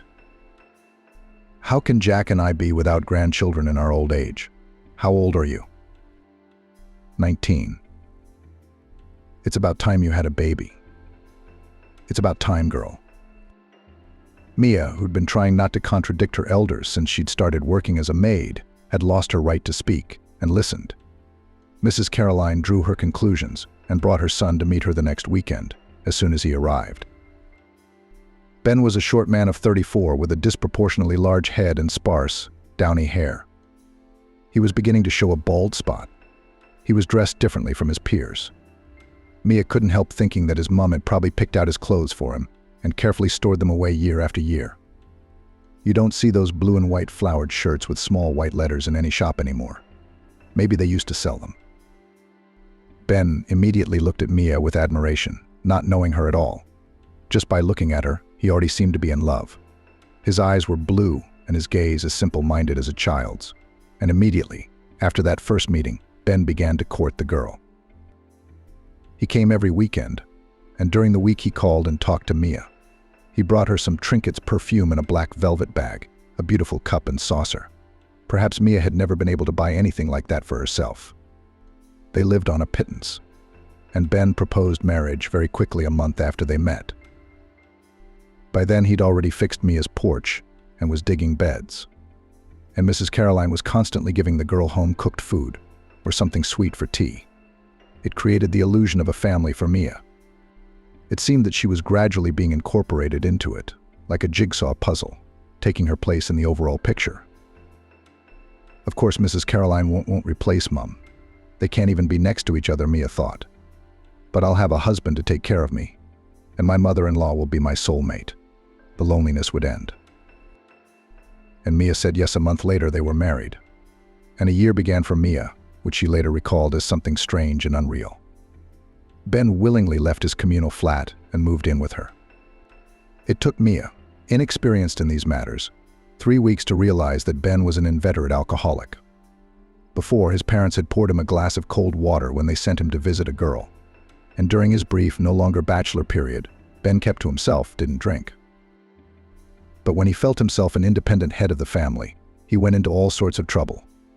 If he and his young wife were out for a walk, Ben would go to the shop for a minute and then go on with a bottle. In the evenings, he would take a bottle and ask to go somewhere under the plausible pretext, I have to help a friend, or I've been called to work. In reality, Ben would go to a nearby bar and stay there for hours before coming home drunk. Mia cried and demanded a promise from her husband that it was the last time, that it was the very, very last drink. And Mrs. Caroline had a heart-to-heart talk. Nothing worked. Under the threat of divorce, Ben went to a desperate step for himself, found somewhere in the private sector, a hypnotist grandmother who encodes to classical music with a guarantee, as he told himself. In fact, Ben may have been to the woman, but he would go straight from her to the shop. He would have a drink on the way and return home, swaying, with a branded dark bag and with his naive blue eyes showing that the bag was empty and therefore there was nothing to scold him for. Mia's character had changed so much over the year that, having been quiet before, in November she smashed a bottle of vodka against the kitchen sink and, holding the shards in her hands, demanded that Ben leave immediately, along with his belongings. And in December, Mia gave birth to a daughter and named her Chloe. The parents stood up for their son. They sold their house and flat and bought a new flat in the regional center, where they settled together. The father, thanks to his connections, got certificates about Ben's low income in the new place. It's nothing, which means the child's support will be symbolic. You feel sorry for your child and we feel sorry for ours, Mrs. Caroline told Mia over the phone in an icy voice. All friendship with her mother-in-law ended instantly. There was no mention of gifts for her granddaughter, and Mia had only one hope left for Mrs. Ann, who, against all odds, had saved a place for her while the young woman was unable to go to work after giving birth. Chloe was 3 months old when Mia entrusted her to a neighbor and went to work. Even a still young, full-figured woman managing such a large house would be hard, especially when you consider the demands Mrs. Ann had made on the household. Sometimes, if Mia had the energy to read a book or watch a film in the evenings, she drew parallels. So, watching the film in bed with the enemy, the main villain demanded of his wife that the towels in the bathroom should be mixed to the same length, 3 pieces hanging evenly, edge to edge. Mia thought that Mrs. Ann had not yet reached such a point, but probably will soon. And later, while reading the novel The Defeated, Mia burst into flames and said to her daughter, who was then about 8 years old, "Look, Chloe, how well written. I've never seen such an insufferable old woman before. She's a neat little bore. She's only uses 8 towels, and they're all hung on nails. God forbid they get mixed up. She squeaks, and she's got eyes like a lynx. They'll spot her. You can't just wipe the table, but first with rag number 1, and then with rag number 2. And there are 8 rags, too." "Is your landlady as mean as that?" Chloe asked. "No, but Mrs. Ann has 1,000 rules she can't break. If I'd forgotten or messed up a few times, I'd have been kicked out the door, too." What helped Mia was that she was responsible, conscientious, and at first she was so afraid of losing her place that there was nothing more important to her in life than doing things the way Mrs. Ann used to. But afterwards it became a habit for Mia herself, and she began to fulfill her household rules on automatic. Sometimes when Mia returned from work, too broken, too exhausted, she would sneak pain pills. Chloe would ask her, "Get away from your Baba Yaga." But once Mia caught her breath, she asked, "Where would I go? I'm close to the house and I can come running any minute if you need me. And Mrs. Ann's pay is good and reliable. She's like a Swiss bank, even if she's demanding, even if she's not sentimental, but she pays fairly. And looking for another job, what am I going to find now? I've never learned anything in my life. All I know is how to do housework." At her landlady's house, Mia remained as silent as ever, never opening her mouth. But when Mrs. Ann decided to have children in her old age, the housekeeper sighed and said in a low voice, "It's going to be hard on you. You're judging yourself, aren't you?" Mrs. Ann might not have meant to be a bit of a sarcasm, it just came out of the blue.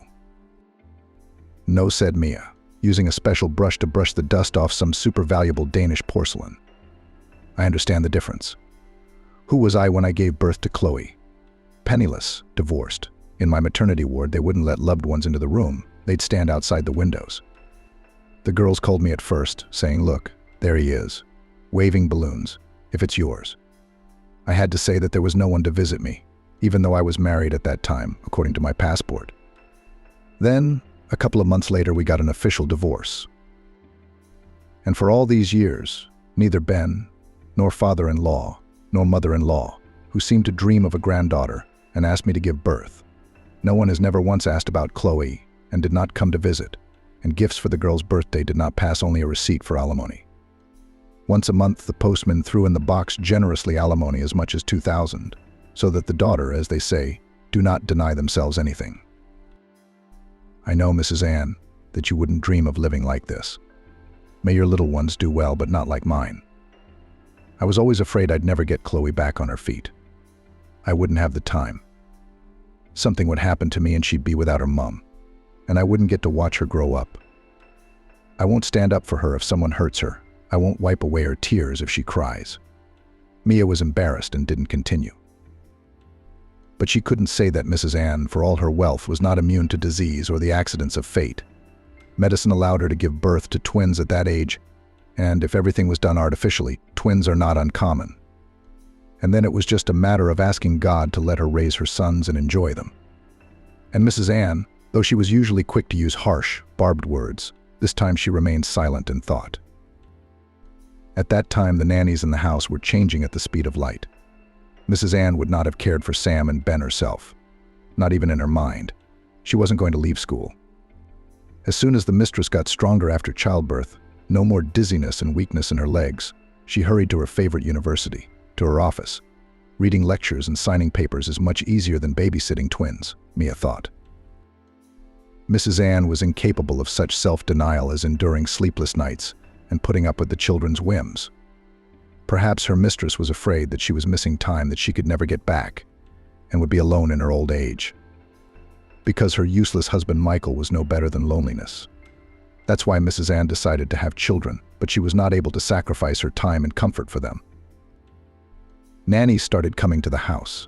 She remembered the dog waltz with its simple rhythm. Everything was played out like a sheet music.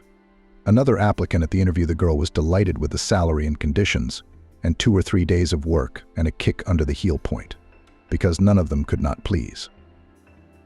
Mia had her own relationship with the nannies, whom her landlady Mrs. Ann changed like gloves. Some the housekeeper supported, though there wasn't much she could do. Mia would take another sacked nanny into the kitchen and give her tea. "Don't cry," she'd say. "I can tell you one thing for sure, Mrs. Ann won't write you a bad reference. She just won't take the trouble. She'll forget you exist tomorrow. So you'll be fine. You'll get a new job, you'll make money." She talked to me like that. The resentment and bitterness of exile choked her. Now, I have the feeling that there is no one worse than me in the world, that I am the laziest and most promiscuous. But to put it all out of my head, it seems to me that the mistress has such a character that she herself is not always happy about it. It's the same with children. You know what they say about kids, he sat on gray. This is when a child realizes that he is behaving badly, that he is just being cranky for nothing. Then he's disgusted with himself, but he can't help it. That's how it is with Mrs. Ann. She has no one left in her life except her husband. Her parents are already dead, her children are still small, and all the energy she has after work, after the institute, all her thoughts she stuffs with such nonsense that the vases on her shelf should stand in a certain order, and the servants should walk in one half, and so on. Wave your hand and get out of here. You're about to have a new life. When the girl's grief had subsided a little, she found the ability to think about someone other than herself. "How have you survived so many years here?" The former nanny clapped her wet eyelashes, but Mia wasn't being sincere. "Well, someone has to keep an eye on this house," she said. "And you go home now and forget about what happened." But not every fired employee deserves sympathy. Mia knew there were those who hoped to sneakily ignore the housekeeper's rule. It's a case of just in case. The housekeeper was not going to comfort anyone, but only thought that she would have a hard time in the near future. While the mistress was looking for a new nanny, Mia had to take care of the babies. Michael was not only not a good father, but no father at all. He let the children do anything, as long as they did not cry or bother him, did not interfere with his life. Mrs. Ann nearly fainted once. She came home and saw Sam and Peter running across the open piano with bare feet right on the keys. And the piano, by the way, is a 19th century piano from a famous German company. The children were left to Michael, and he quietly settled in a soft armchair with headphones on, watched some action film. From that very day, the father's role in the family became purely decorative.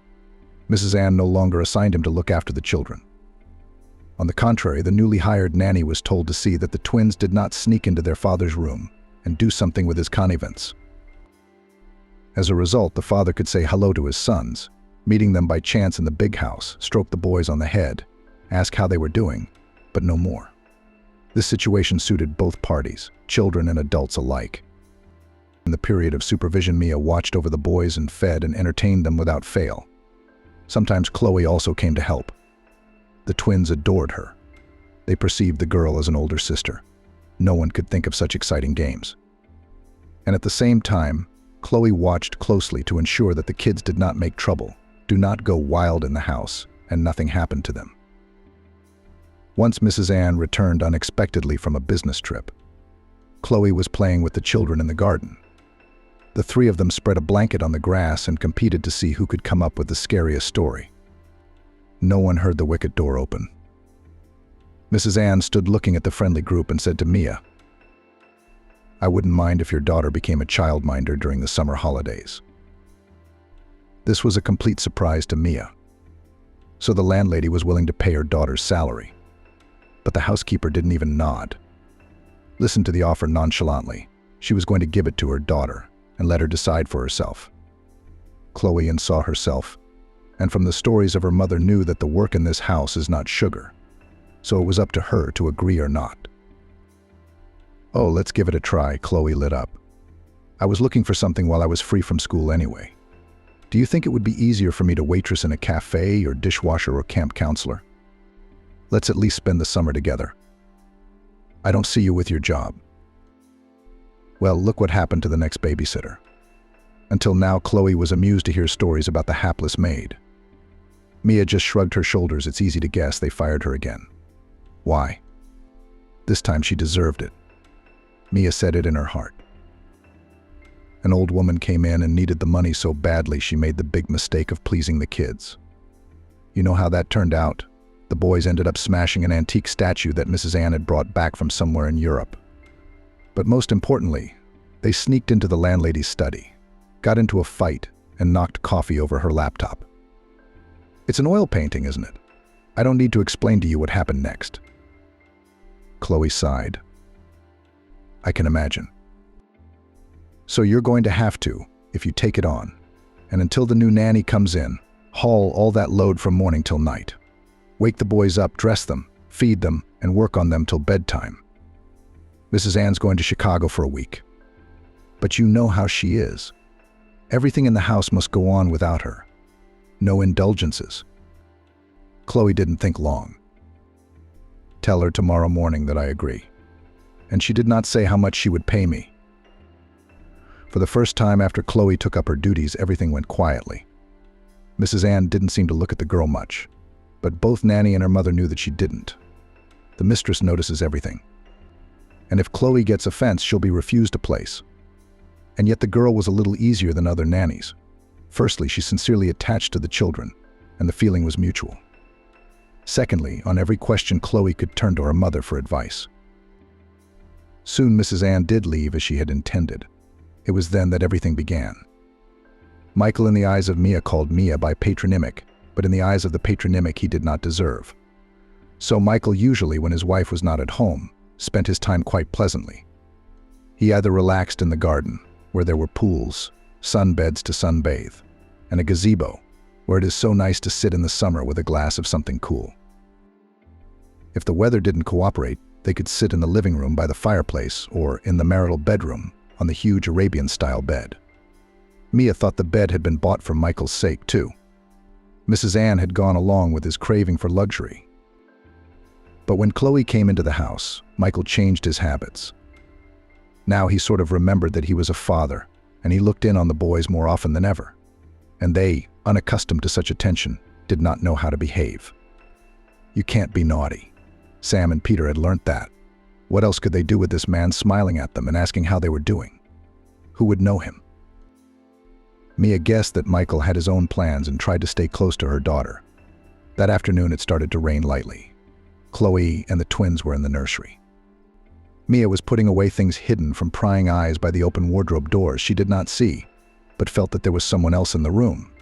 And then through the cracks she saw someone she couldn't even think of as the owner. "Isn't it time for them to go to bed?" Michael asked. His voice sounded a little hoarse to Mia. "We're past our bedtime," Chloe said, taking a box of knots off the shelf.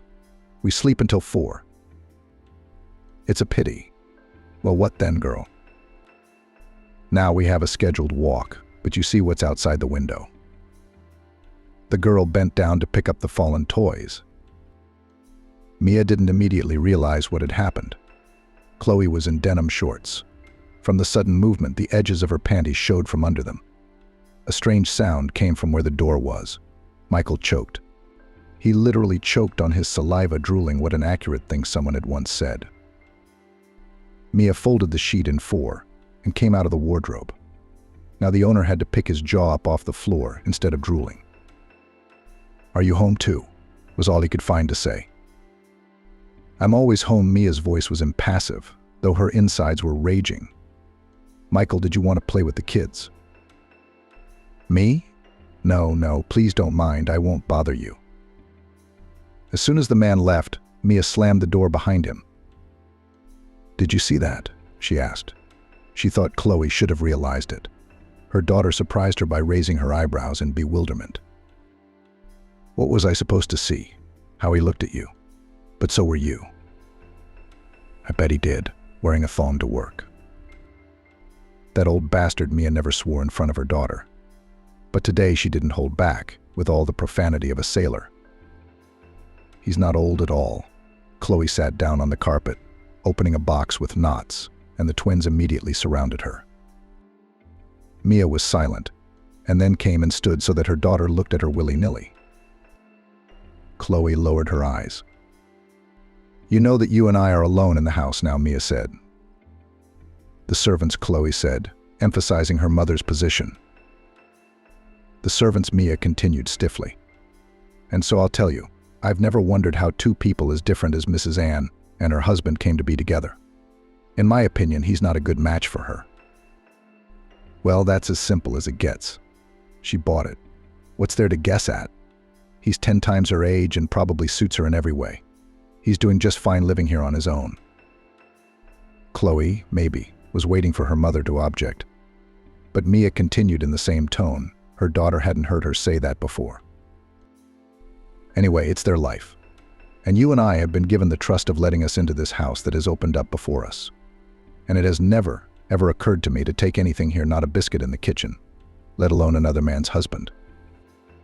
"I see," said Chloe. "What do you understand?" "I see now why Mrs. Ann loves you so much. She needn't get a dog with you. And what? A golden woman serves. She keeps quiet, barks at strangers, protects her master's goods." Chloe suddenly changed. Mia asked almost pitifully. "It is you, so Ben once could say so, but from you." Chloe was silent, then said, "Machine folding puzzles, well, what now to regret? All the time should have chosen a father of pure, noble blood." Mia felt infinitely tired. "Well, the only thing I'll ask of you is that I'll think of a reason why you can't work here anymore. Today you have already worked as much time as you should, and tomorrow." Chloe was silent. She was making a beautiful tower out of cardboard squares, and her fingers trembled slightly. "All right," she said at last. "And I also thought you were right. Remember when you said you wanted to go to New York or Los Angeles? And now I can see for myself that you shouldn't stay here after high school. The further you go, the more you change, the more you become a new bird. You used to be different, and now you're going to look at me funny. I'll still be a maid. Our house will remain old and dilapidated. In short, whatever I can put away until you pass your exams. I'll give you all this money, and God be with you.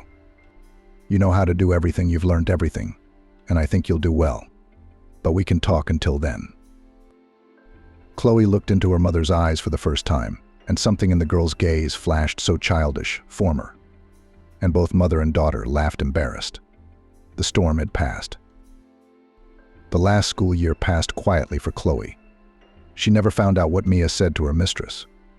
But the girl was no longer invited to work as a nanny. "You better try harder at school," said her mother.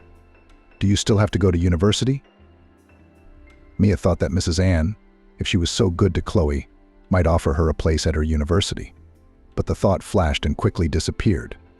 Mia knew how much it cost to study at a private institute. And Mrs. Ann was very good with money. She had no reason to give her housekeeper's daughter such a luxurious gift. Nothing much seemed to have changed in the life of the little family. As before, the tired mother returned in the evenings from work, and Chloe had time to study for honors and run the household. Enough with Mia, God. And yet for the first time between mother and daughter there was some reticence. Chloe passed her final exams with high marks. Helped the girl also that she was not nervous. God knows why. When they were taken to another school to pass literature, Chloe's friend became ill. Worries, stress. The teacher, who came with the guys, did not allow to approach Inna. The organizers themselves called an ambulance to the girl. When the medics left, Chloe sat looking at the pale faces of the graduates, gnawed the cap of a cheap plastic pen, and wondered why she herself did not tremble inside. Probably because Chloe realized that no matter how she passed her exams, the life she had set for herself would not leave her. So what was there to worry about? Chloe received high scores. If she stayed in her city, the choice of educational institutions for her would be small. But her mother looked as if in water in her thoughts the girl swung to the capital universities. Mia saved money as well as a handsome young man. But she still gave her daughter a decent sum to Chloe to buy a dress not worse than other girls. In her daughter's classmates it was a real quest, which they passed with burning eyes. To order in the atelier or to buy. And if to buy, where to buy? Short or ball gown style. Or maybe a chic evening dress, sparkling with rhinestones. Mia paid not only for the dress but also for everything she was supposed to: photos, videotaping, a restaurant. Certificates to the best graduates were handed out in the town square. The guys who received medals stood on an improvised stage, and a golden rain of confetti fell on their heads. Glitter was left to shine in the girls' ceremonial hairstyles. And Mia cried for the first time in years. Maybe for the first time since her mother's death. The main stage of her dream, getting her daughter back on her feet, was behind her. Yes, there was still university ahead, a diploma. But still, if something happened to her, Chloe would not be lost. Somewhere, but will enter. And the main thing, she will not be given to an orphanage. Thoughts of orphanage often came to Mia, because she knew her daughter has no one but her. In all these years, Ben had never appeared on the horizon. Never once brought his daughter a birthday present, never asked if Chloe needed anything. Immediately after the divorce was formalized, Ben's parents hustled and found him a new wife, older, and with a teenage son. The wife was patient and obediently endured her husband's drunkenness. For this, her father-in-law and mother-in-law constantly gave her gifts and promised her a flat after his death.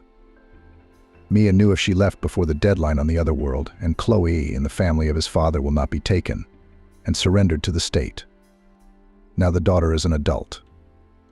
Mia wiped the tears running down her cheeks, and Chloe seemed to her more beautiful than Botticelli's Venus. That evening at the restaurant, Mia sat in the corner of a long table, in the farthest and darkest corner, not mingling with the other parents, and drank too much.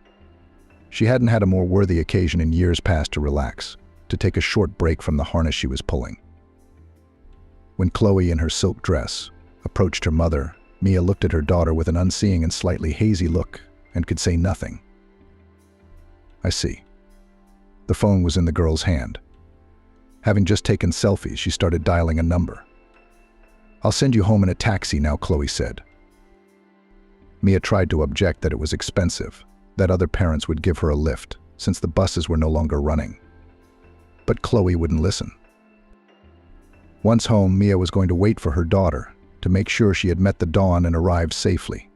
But instead, as she was in her best dress suit, she fell asleep on the bed. And in the morning, having made sure that Chloe was in her room, Mia went to work as usual and dusted with a special brush, and scolded herself for the fact that after yesterday's shaking hands, Chloe passed the competition in the institute she chose and went to Los Angeles. Mia was anxious to go with her. She would take her daughter to a strange and unfamiliar city, help Chloe to settle in the hostel, and look at the famous city, which she had never seen before. It would have been the biggest trip of Mia's life. But Chloe wouldn't take her. "I'll do it myself," she said. "You'll be tired going back and forth, the road and all that. I'm a pretty independent person. Have you forgotten?" Mia knew one thing: her daughter had grown more and more confident over the years. Now her tone was such that it was not Chloe to her mother, but her mother to her. Chloe left. Mia was left alone. She still worked for Mrs. Ann, and she was so used to her housekeeper that she never took on any other servants but her. If there was a general cleaning of the housekeeper invited the women from the cleaning company. Mrs. Ann was a rather demanding mistress, and even just listening to her was enough to make Mia whisper in her ear, "Have you been working for her so long? My God, how have you stayed here so long?" Mia just shrugged her shoulders. She didn't understand why she lived in this place and never tried to change it. And now she wanted to take on a heavier job so that she wouldn't think about anything, so that she'd be tired to death. And not to disturb her memory, not to make her soul whimper. Idleness was her enemy even now. She saw her late mother, and then she realized that Chloe would never return to her hometown. And Mia could not drive away from herself the question whether she had not flushed her own life into that waste place, which she had to clean every day. Did she have no choice, or did she? And she'd missed it. When the owners were away in Los Angeles, which was often, when Mrs. Ann had some scientific business there, Mia had the nerve to ask Chloe to bring her some things from home. The hostess pressed her lips together a little, but did not refuse. Of course, she did not take the trouble to visit the girl. She came to the hotel herself. It didn't occur to Mia that it was humiliating for Chloe to appear as an uninvited guest and in an expensive hotel to take those hopeless checkered bags at the reception. That's what the shuttles used to carry. The bags were like a stamp, like a stigma. The front desk girls would hide their grins when she picked them up. And one time Chloe couldn't take it anymore and called home. "I got everything, but don't need any more, don't pass it on. I've got everything." Mia realized that her daughter had taken another step sideways, severed another thread linking her to home apple jam and her mother's bound socks. Socks didn't fit into Chloe's new life, and yet the daughter called more or less regularly, did not forget to congratulate her mother on holidays. "Happy birthday," Chloe would say. Mia herself would not even remember about it. If Chloe could not get out to visit, it is understandable. She had a session, or practice, or some friends called, and it is impossible to refuse. Mia was not offended. She was quietly sad. Chloe didn't live in the hostel anymore. She worked part-time, rented a flat with a friend for two. Mia thought that her daughter would probably get married soon. Once again, when the owners left for Los Angeles, Mrs. Ann returned early. "I'm alone," she said nonchalantly, "no matter what happened." But this time Mia sensed trouble, and she wasn't wrong. "We need to talk." "Let's go into the study," Mrs. Ann said. Mia followed and thought about what she was about to hear. She was being fired. This way everything could be solved on the spot. No need to have a conversation in the office. Mrs. Ann sat down at the antique desk, which she loved very much. "Sit down," she said, pointing to the chair opposite. She was silent for a minute or two, then spoke this time. "I didn't just go to a scientific conference. I saw a doctor. He confirmed the diagnosis." Mrs. Ann named the disease. Mia gave a startled gasp. She'd heard it was a short-lived disease, a year and a half. Only 7% passed the 5-year mark, and only a few people live long. Mrs. Ann translated the diagnosis into numbers. "Are you going to cry?" "No time. There's a lot to do, a lot to do." She began to list what she'd come up with in the last sleepless nights. Sam and Peter would be going away to an expensive public school. There was no telling how things would turn out. They'd better get used to it right away. There they would be brought up to adulthood. Their eyes met, and they both remembered the conversation they'd had long ago, when Mia had mentioned her main fear, not being able to raise her daughter in time. But Mrs. Ann had other options. Her children would not be lost. "I'm going away for treatment." "No, not abroad. To the same doctor where I was, the same hospital." but I won't be home for long.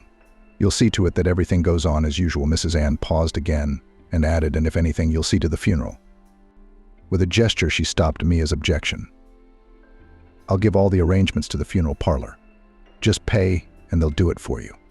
It'll just take an outside eye to see if everything's going right. As you realize, I can't do it myself. And Michael's always missing the important or the unimportant." And Mrs. Ann did go away for a long time, 6 months. She'd call Mia from time to time, asking about the house, giving her directions. Although Mia had been a housekeeper for so many years that she knew the daily seasonal chores by heart, when to wash the windows, when to do the general cleaning, when to have the carpets cleaned. Mia didn't ask unnecessary questions. She tried to understand how her hostess was doing by her tone. The tone was uneven, lifeless. And then Mrs. Ann rang to say that she and her husband were coming back in 2 days. "Welcome back," she said. Mia couldn't believe that she missed her, that she was waiting for her mistress to arrive. With hidden joy and at the same time with fear, what news would she bring? She didn't have to ask. Mia realized everything herself when the mistress, leaning on her husband's arm, walked towards the house. It was not for nothing that Mrs. Ann had told her to prepare a room on the ground floor. Not the marital bedroom, not her favorite study. She couldn't climb the stairs. "No hospice," Mrs. Ann said. "I don't expect the walls of home to heal, but at least they're comforting." Mia was busy helping the patient to get settled. She hadn't expected Michael to look so upset, partly even confused. Was Mrs. Ann's husband more mentally organized than Mia had thought? She thought nothing could upset him. The housekeeper had become a carer. Mrs. Ann had a rare patience with pain. Mia realized, however, that medication couldn't take it away completely. But when it came to routine matters, the landlady was the same. Here she was at her best. It was as if Mia was back in the days of her youth, when she had been terrified of making a mistake, not making the coffee strong enough or too sweet, not changing the linen in time, not answering a question in the wrong words. It's a good thing Mrs. Ann was farsighted enough, and the twins, Sam and Peter, had gone to a boarding school beforehand. There was no need for the boys to see all this. Mia remembered the last few weeks as a blur. It was unreal. After Mrs. Ann said, "I want to tell you about Michael." Mrs. Ann was lying on her back. Mia made her comfortable on 2 soft pillows. It seemed to make the pain feel less. Or maybe it just seemed that way, and the metal in her mistress's voice was almost entirely gone. She could only speak quietly now, and quietly what metal? "I never thought I would draw a parallel with you. My fate and yours," Mrs. Ann said with a quiet, slightly perceptible chuckle. "But wait you. I was the only daughter in my family too. My parents were high-flying birds. Business owners of factories, newspapers, steamships. We're almost the same generation. You must remember this poem. They could have bought me anything. If the moon in the sky was for sale and I wanted it, they'd buy it, but they had a strict idea of who I could and couldn't be friends with. It was best not to be friends with anyone at all. My parents were used to not trusting anyone. Big business is a cruel business. Someone you thought of as a friend will become a competitor tomorrow. Well, I was a good girl. I stayed at home and read books. Fortunately, I always liked to read and always wanted to learn more. I was driven to and from school, and Michael was in the same class as me." Mia wanted to say, "Oh," she could barely contain herself. Mrs. Ann's husband looked at least 10 or 15 years younger than her. And now that Mrs. Ann was coping with her illness, Michael seemed like her son. "He was the handsomest, brightest boy around me," Mrs. Ann continued. "And I was very ordinary in appearance, a very ordinary girl. And I had no friends, but I had a lot of complexes because of book characters. It's like that they think their peers speak a different language. I couldn't fit in with any of my peers. I wasn't bullied, I was shunned. You know how a river goes round a rock on both sides and runs away? I didn't even try to get Michael to like me, because everyone would say I bought his attention. I mean, even now, before, when people looked at us, they would say in hushed tones that I had bought myself a husband. You've probably heard those words more than once." Mia wouldn't admit to hearing them from her own daughter, Chloe. "So I didn't fill my head with dreams and love, but tried to study, as one comrade used to say. And then came graduation night." Mrs. Ann stopped talking, taking a breath. "I had a gold medal, like you're Chloe. Well, the tradition of graduation is a timeless one. We sat in the restaurant, and then the whole group went out to see the sunrise. It took a long walk along a path through the woods to get to the riverbank. We wanted to wait until morning to watch the sun come up. For me, it was almost the first time I was allowed to go out with my class without guards or chaperones. Maybe I deserved it with my medal, and I was allowed such a holiday, allowed to go with the guys. After all, we were parting forever. We'll never see each other again. But for me, that trip almost ended in tragedy. Mrs. Ann closed her eyes and put her hand on Mia's arm, squeezing her cold fingers lightly. Imagine a large reservoir just above the dam. They're not called seas for nothing. These reservoirs, they're endless. When the hydroelectric power station was built, the river overflowed. Everyone knew that there were villages, old houses, even a church at the bottom. And the new banks turned out to be so steep, like precipices, sandy precipices. I don't remember why I got separated from the guys. Maybe I was distracted by something, but I was a few meters below the almost steep edge of the bank, and I couldn't grab onto anything. The slope was sandy, the sand was crumbling from under my fingers, and there was water and deep water below. I had read that near the hydroelectric power station the depth was 50 meters, but even here it was pretty deep, and I couldn't swim. No matter how many times my parents took me to seas and resorts, I never learned to swim. I mean, don't shout, no one will hear you. Even if someone comes to help, they can't get me out. I could drown dozens of times. But I didn't even have time to call for help. I was just trying to stay where I was on the slope and not go into the water. And then I saw Michael. He'd fallen behind the others too. He knew right away that I was in trouble. He said, "Hold on. Don't move." I thought he was going to call the boys or our class teacher, Mrs. Olivia, who was coming with us.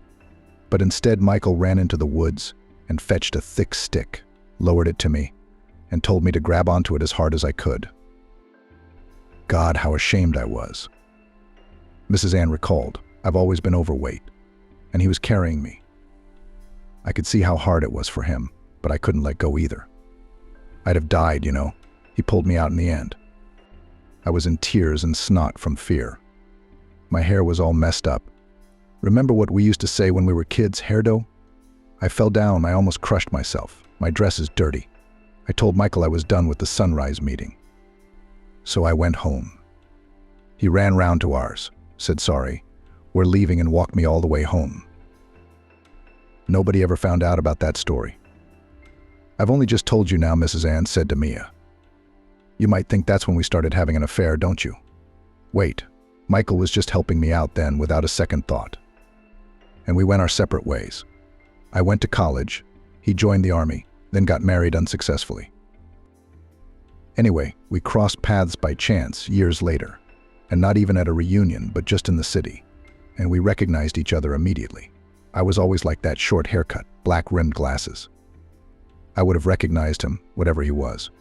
Maybe another girl would have forgotten about it long ago. But I remembered, and I'd never forget. I remembered that he saved my life. I mean, all the years I'd had since that cliff, all my luck, all my joy, the fact that I could breathe, feel, look at the sky, all of it was thanks to him. He gave it to me. Now, Mia, he was in trouble when we met. Mrs. Ann's cold fingers squeezed Mia's hand again. He's divorced now, and no one can know that. Never to anyone, ever. He was on drugs, a good one. And that's when I took it upon myself to save him. My dad was gone by then. Dad would never have let me get involved with a man like that in the first place. And Mom? I was already living on my own, and I could keep it from my mom for a long time. Michael didn't even have a place to live at the time. Just a room. The neighbors wanted to evict him because he had friends coming round. The door wouldn't close, and those friends would stay overnight, because in that state, when they'd already taken a dose, where would they go? I took Michael away, paid for his treatment in a very good clinic. He was treated abroad, lived there for a few months, came back and stayed with me. When he proposed to me, he probably didn't even think I would accept. The guys who knew me from childhood always felt the difference between me and them. And I said yes. As they say nowadays, I said yes gladly. I convinced myself I was married because he saved my life. I didn't admit to myself that I'd been in love with him since high school. And when Michael was out of my life, I felt very unhappy. That's not a very clear comparison, is it? Well, like a person who has nothing, nothing at all, because all I wanted was him. Him alone and no one else. You're about to tell me how everyone around you said Michael was just getting comfortable. He had money now. I got him a job at my institute. He was living comfortably from now on. But, I didn't care about that. It was worse than that. I always realized very well that he didn't love me. It's like a match, isn't it? It's like a match. It either flares up or it doesn't. Well, he never lit even a little flame of love for me. The kind of love that I would have lit in him. And my passion got kind of angry. I started demanding that other people do things my way. Because I couldn't do that with Michael. Long pause. Why am I telling you all this? Mrs. Ann continued. I thought Michael couldn't love anyone at all, only a life of luxury. Turns out he doesn't. He does. He loved your Chloe. Mia stopped breathing. And Mrs. Ann grinned. I knew it right away when I was in the hospital, when it was already known for sure that I would not recover. They met, and I didn't interfere. I even thought afterwards that maybe it would be better for him not to be alone. But in the end, your daughter rejected him. She just said she had another boyfriend, almost her age. She told him to go away and look after me, or he'd look like a real scoundrel in her eyes. His wife's dying, and he's lying there. Chloe had never let that stop her before. I'm gone. His mates left him. He's got nothing ahead of him. You know what Michael did? He did what all weak people do. He got back on drugs. That's why I'm telling you this old story, Mia. Not so you can fight with your daughter about me. But you had an alcoholic husband yourself. You know what fixes the hump, so I want you to keep an eye on him. By the time Mrs. Ann was finished, she had a persistent, painful dry cough, and no special syrup or water helped. Nothing worked. Finally, she was able to continue. He's in good health for now. I don't want him to end up like a drug addict. How? He won't listen to me, Mia said with tears in her voice. What am I to him? A servant. He'll listen to you. I've divided everything I have in my will. Most of it goes to the children. Michael will get a lot too, provided he gets treatment and he doesn't do anything like that for 3 years. Until then, he'll only get a monthly allowance and you'll get another share from me. Why me? I don't want anything. You don't have to look for another job, but you have to be there for him. That's a condition. Michael knows. Don't worry, I'm not going to control you. It wouldn't even occur to me. You have a head on your shoulders. You know our whole life and I have no one else to rely on. This will be your last job in Ann's family home. Understood? Now hand me my pills and go. I want to be alone. Mrs. Ann had to repeat her order one more time. There was no way Mia wanted to leave. She was afraid that the landlady, now that she had told her everything, might take her little white pills to kill herself. But everything went her way, and a month and a half later Mrs. Ann met the children calmly and quietly and said goodbye to them. Together with her agent, she planned her funeral down to the smallest detail. Mia was present for it. It must be the way royalty thinks things through. She'd said, I wish Michael had been there for the last hour, but it wasn't an hour. It was just the last night. One morning Mrs. Ann did not wake up. In the days that followed, although the city's largest funeral parlor did take care of the arrangements, by evening Mia was so exhausted that she found it difficult to speak. Her tongue was slurring. Perhaps Chloe had been right to call her mother Mistress's dog. Mistress was gone, and Mia was doing the routine and making sure that the ceremony went as Mrs. Ann wished. Chloe must have learnt what had happened from Michael. She called her mother and carefully, as if stepping through a minefield, expressed her condolences. Mia accepted them discreetly. Chloe didn't ask if Mrs. Ann had left anything for her mother. It was probably already known. Chloe also didn't talk about her new hobby. And Mia didn't ask if her daughter was coming this summer, or if she would ever come at all. They said goodbye as strangers. Immediately after his wife's funeral, Michael went into rehab. He knew that otherwise he would lose his inheritance. But Mia wasn't sure of anything. Every treatment comes to an end sooner or later. Michael will be discharged. He will start hanging around the house again and looking for entertainment. There was no doubt he would eventually find some. Mia had a pretty good idea what kind. and with the money her landlady left her, Mia bought a house in the village, a big old house, a former manor house. She talked to drug addicts and found a few people who had quit and hoped to stay in that state as long as possible, preferably for the rest of their lives. Mia talked to each one and put together a team. She also found a woman named Jill. Outwardly, she was nothing special, a thin, petite, middle-aged blonde. But Jill had been working with people like that for a long time, and also Mia had never seen such a thing before. But on the example of her new acquaintance, she realized it was true. There are vampire people who naturally drink strength from you. Once you've been with one of those people, you leave like a squeezed lemon. And Jill radiated energy, gave it away generously, and everyone was always drawn to her. The women had a long conversation, clarified the nuances. The estate was far from the city. You could get to it by the only road. Every person was noticeable. If someone decides to remember old things, you can't bring anything here unnoticed. It would take everyone who settled in the manor to be engaged in healthy physical work. They're not bad people. And then everything should work out from there. Of course, you can't force anyone. And to live in such a commune or not is a voluntary matter. But someone will probably stay there for a long time. They'll have a vegetable garden, some animals. And Michael will always, every minute, be in front of Mia.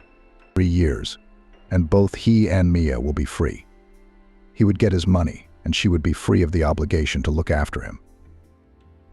Mia caught herself reasoning already as a single person, thinking about what she would do when it was all over, and she would return to her parents' empty home, the ancestral nest, and calculate her pension so that it would be enough for everything, and probably sign up for the library.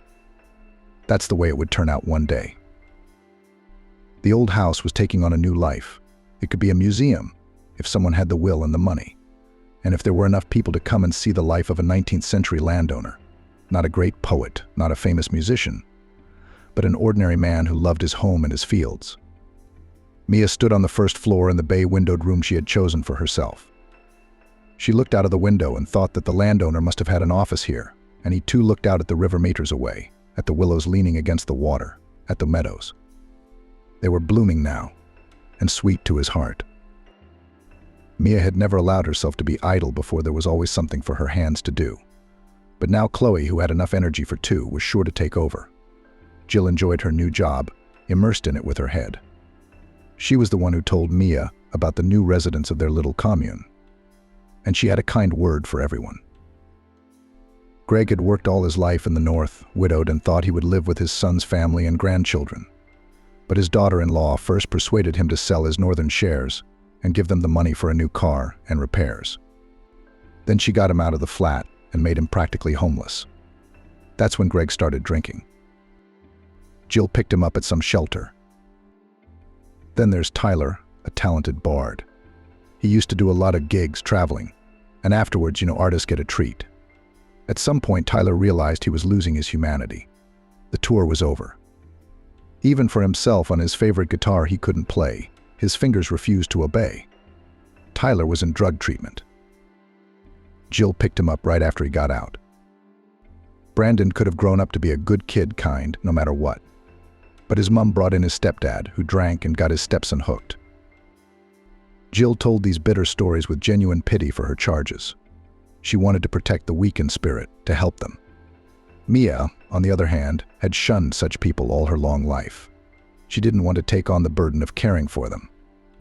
Only now she began to look at those whom she called bottom dwellers, and thought that they would never get out of there. One day Mia told her friend about her own fate and asked with a chuckle, "You would probably feel sorry for my husband and invite him to live here, wouldn't you?" Jill thought for a few seconds and said, "No. If he abandoned his newborn daughter, did not even remember her, it is already hopeless. She wouldn't call, and if she came, she'd kick him out." Jill confirmed her words by breaking up with one of the tenants. Asking to take him to the village with her, Kyle swore that he was done with the bottle. A week later, Jill, returning from the shop, saw Kyle in the company of a local alcoholic. Both were quite pleased with the familiarity and companionship. When Jill told Kyle to pack his things in the morning, he tried to appeal to her pity. "Where am I going to go? I'm just going to sleep under a fence." "Go to someone you know." Jill cut him off. His house is a wreck, but you'll fit in somehow. Don't doubt that alcoholic will welcome you with open arms. You'll be digging people's gardens, selling bottles. It's all right. You'll make a living. Mia, on the other hand, enjoyed the silence. And it wasn't just nature. There is no such thing as absolute silence in nature. At night, Mia woke up and took her time to go back to sleep. The window was open, and she listened to the nightingale singing, to the sound of a choir nearby. For the first time, she had the energy and time to do something other than continuous labor. When the foreman was called and he was installing a speaker in the house, Mia asked him what there was to see nearby. And the foreman, an old-timer of the area, began to tell her about the surrounding forests and lakes, where it is better to pick mushrooms, where to fish, and where it is better not to go. You might meet wild boars or accidentally step on an adder. You should talk to our forester. He would tell you so much, finished the master. He says that there are a lot of abnormal places here. True, he lives far away, on the cordon, but often comes to the forestry. Mia already knew where the forestry was. Not far from the center of the village there is a house under a roof, surrounded by old pine trees. The house is surrounded by a blank fence, on which someone had written graffiti "Animals are not food," and someone also crossed it out the next day with a bold cross. The woodsman's name is Will. Talk to him. Really, no one knows more about the area than he does. The first years of study at the Institute, Chloe was so fascinated by New York that she forgot about everything in the world. She told her friends and herself that she would never come home again, that here is her soul, her life. She even had the same pulse with New York. She couldn't believe herself that she hardly missed her mother at all. Student life, with so many interesting things to do, had swept over her head. And then when Michael began to come, she didn't tell her mother about it, but she left the hostel just then and rented a flat on the outskirts of the city. But here it was far to get to the Institute, spent 2 hours on the way. And the girl moved closer to the center to a room in a communal flat. Michael gave money for everything, even for Chloe's mobile phone. The girl was really in love with him. Here he remained the last thread linking her to the house. But often come Michael could not, and gradually for Chloe his image lost clarity, became pale in comparison with her new acquaintances. So she befriended an artist who once in Central Park painted her portrait. He was Chloe's age. He had lived in New York all his life, and he showed the girl such places that she would not have discovered without him. The artist organized excursions on the rooftops, took Chloe to some bohemian bars, told her where Masons once gathered in New York. She told her friends that with him madly interesting, and she wanted to become like him, unusual, bright. She dyed her hair red. She got tattoos from her hands to her shoulders at the salon. She told Michael not to come again, and to make it look thorough, remembering his dying wife, whom she had never thought of before. She knew that this was a real grief for Michael, that it was easier for him to feel like a wretch and torn between Mrs. Ann and her than to lose her, Chloe, forever. Chloe then fell ill with the very disease that the world either believes in or doesn't. The doctors said it wasn't that severe, that her young body could handle it. But Chloe did not turn to the doctors. She was lying in her room under the roof, and she had no strength to get out of bed. The sun did not look at her. The window looked out on the north side, a dull backyard, and Chloe had to look at the ceiling, count the cracks on it, and think that sometime before her this room lived, probably the same poor student, or maybe a small clerk, a character of Edgar Poe. And he did not have enough money even for tea and sugar. The thoughts of tea were pressing. At first, Chloe didn't feel like eating at all. But when she began to recover, it turned out that there was not a crumb left in the house, and the girl could only get from the bed to the chair, sit for a while at the window, and drenched in sweat from weakness, back to bed. The painter did not come, afraid of the infection. In the end, Chloe was helped out by a neighbor, an old woman, God's dandelion. From time to time she went to the city, stood somewhere near the bridge and read by heart poetry classics. It was a way to supplement her pension.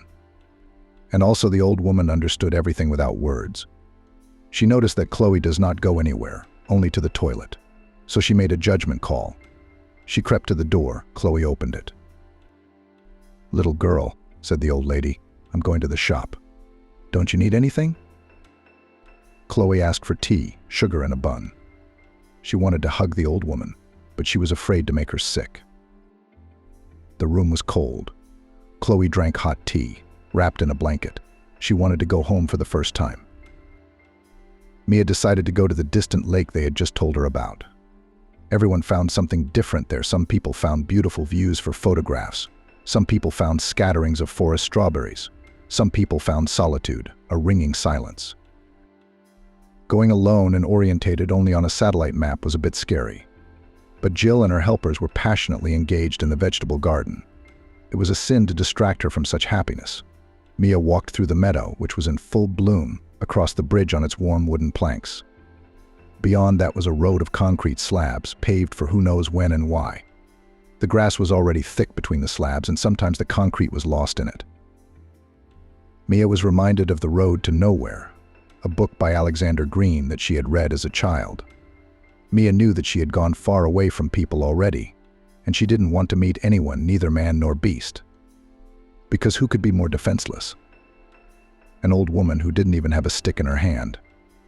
And when she heard dry, like distant gunshots, sounds behind her, she turned round hurriedly. A rider was traveling along the same road, a man on a tall, naked horse.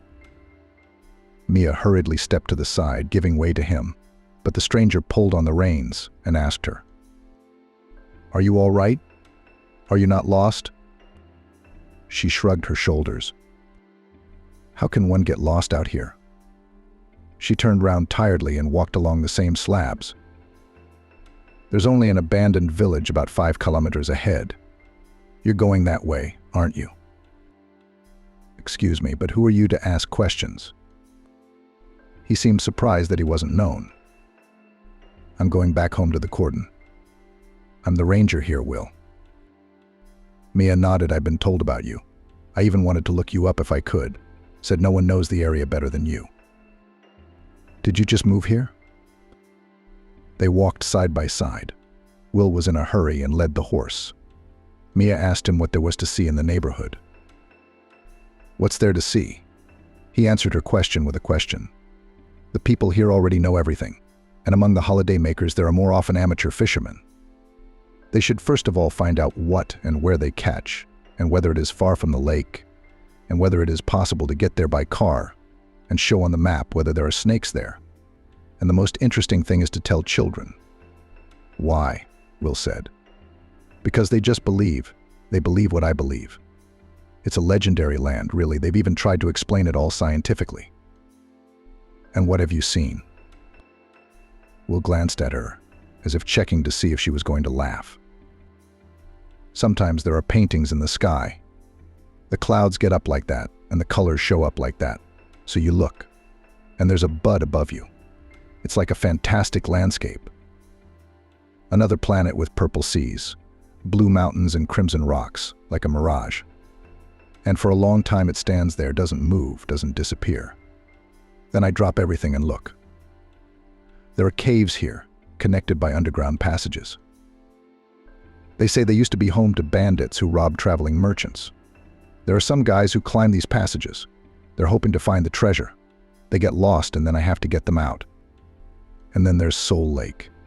It's like a small lake, and I don't show you the way to it, but only if you look into it. And it's not you reflected in the water, but your soul. Not always, but it happens." At some point in the conversation, Mia realized that she had long ago missed the turn to Lake Bright, which she had hoped to see. She stopped and gave Will her hand. "If you're ever going to walk this far again," he said to her, "come and see me at the cordon, and I'll tell you lots of other stories." Mia was used to the fact that here in the village a complete stranger might say hello to her in the street, and after a while there would be no strangers left. You go to the shop and you're bound to meet a dozen neighbors on the way. Now she began to meet Will. He came to the forestry farm several times a week, went on his motorbike, went on his horse, whose name was King. Will said he had no intention of getting a horse. But King's fate was too hard. His previous owners had kept him starved, beaten him with logs, and finally wanted to give him to the butchers. I said to them, "How much will you get for him?" "Skin and bones." "Sell him to me," so I bought him back. The horse was short-sighted back then, afraid of everything. You'd approach him, and he'd flee. He calmed down a bit at my cordon. We're friends now. But he'll never be the same again, trusting as he was. Will asked Mia to visit, and she did visit him at the cordon. It was a steep hike up a forested mountain. The two of them walked together and Will kept Mia distracted from the hardships of the journey with conversation. But she still had to stop several times to catch her breath and gather her strength. Then the woods parted, revealing a sunlit clearing. Small birch trees grew there like grass, and there were lots of flowers. Mia felt ashamed that she knew the name of only a few of them, for these were her native places. And when she saw scatterings of wild strawberries, she couldn't resist picking them as she had done when she was a child, putting them in an improvised palm made of a fern leaf. Will's house was a big log house. Nearby, laundry dried on a rope and goats roamed. "I get a lot of visitors in the summer," Will said, "especially young guys who are interested in the paranormal. How many times they've told me that they lost their way, that their watch stopped on the way, that they walked and walked and walked, and came to a place they never expected to be. How do you feel about that?" "I've seen too much myself to laugh at them." "What do you do in the winter?" "I have a snowmobile.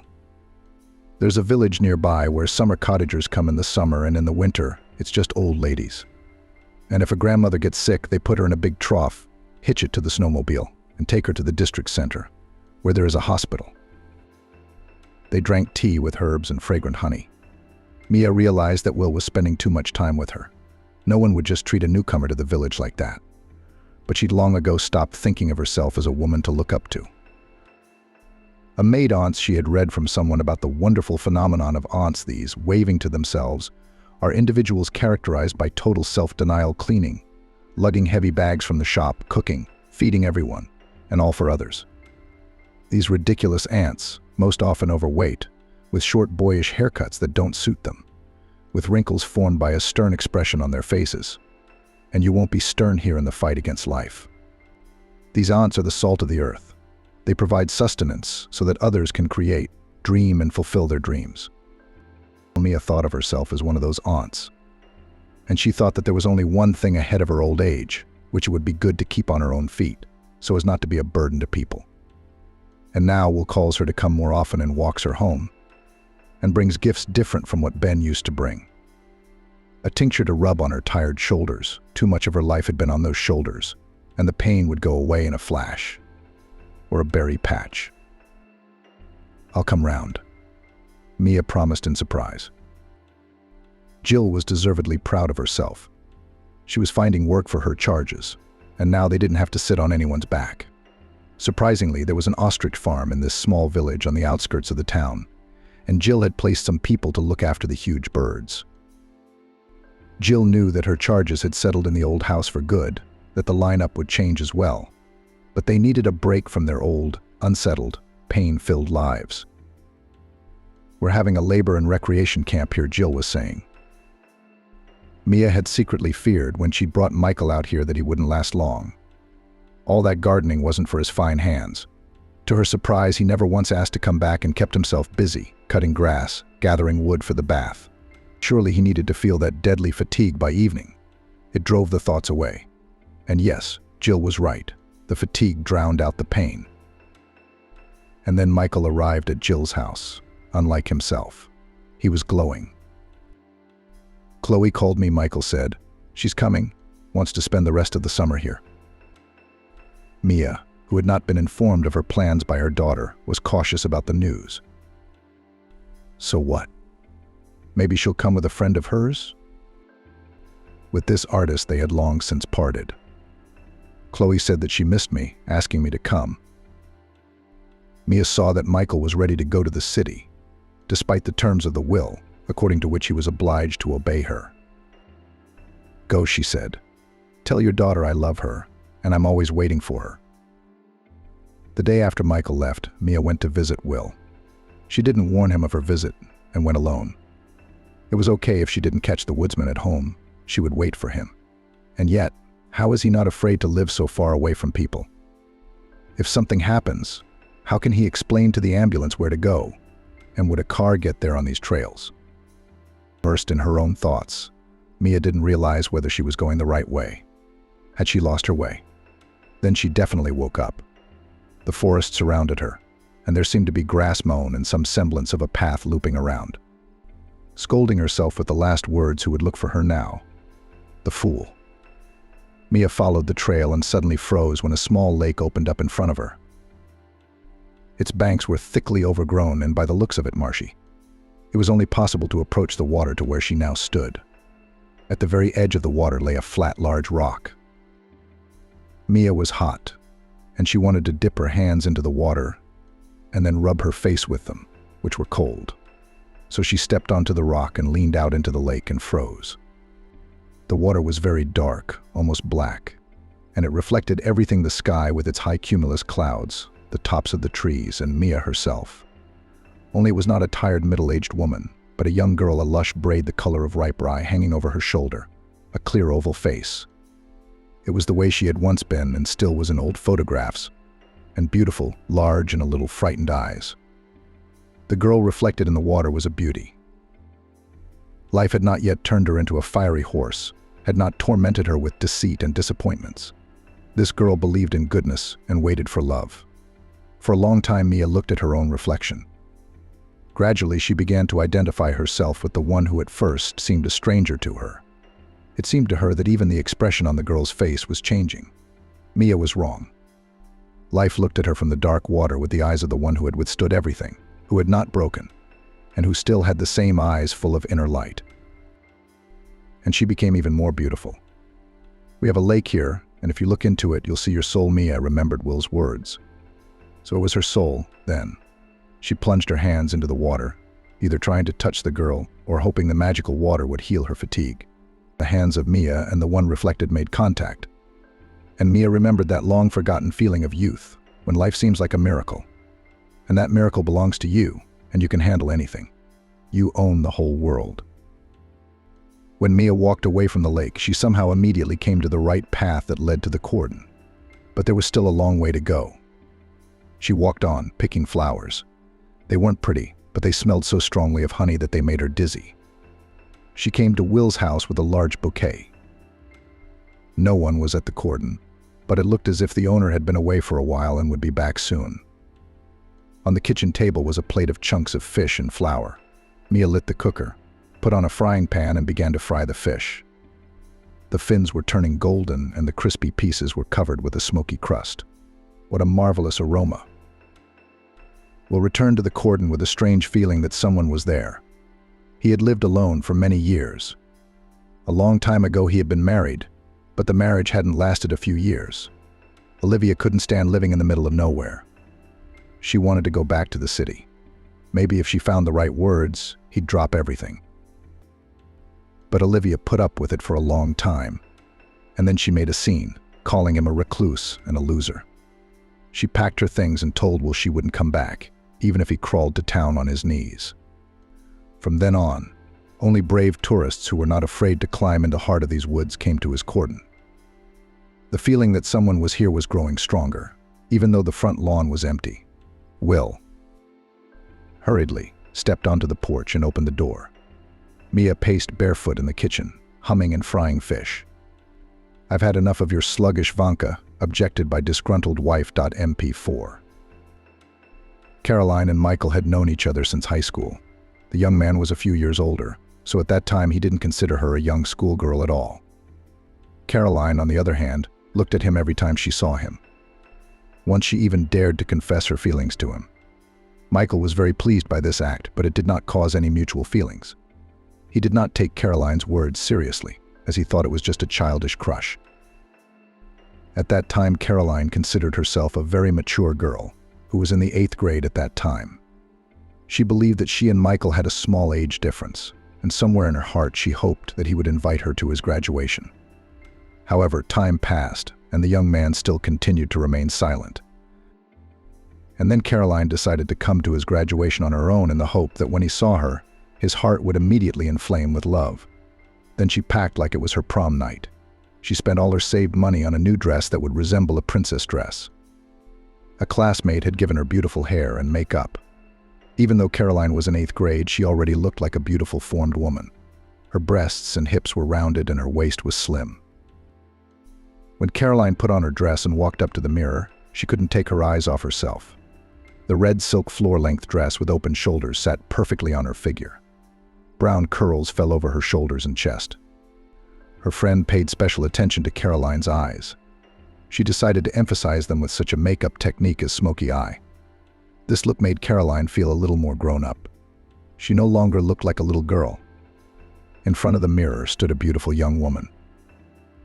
When it was time to go out, Caroline felt a little nervous, so she decided to take her friend Emma with her, who did her makeup and hair. The girls walked to school holding hands. Emma kept telling Caroline that she looked ravishing, and today she would get her Michael. At the school, the girls saw a huge number of people who had gathered to watch the graduation farewell number.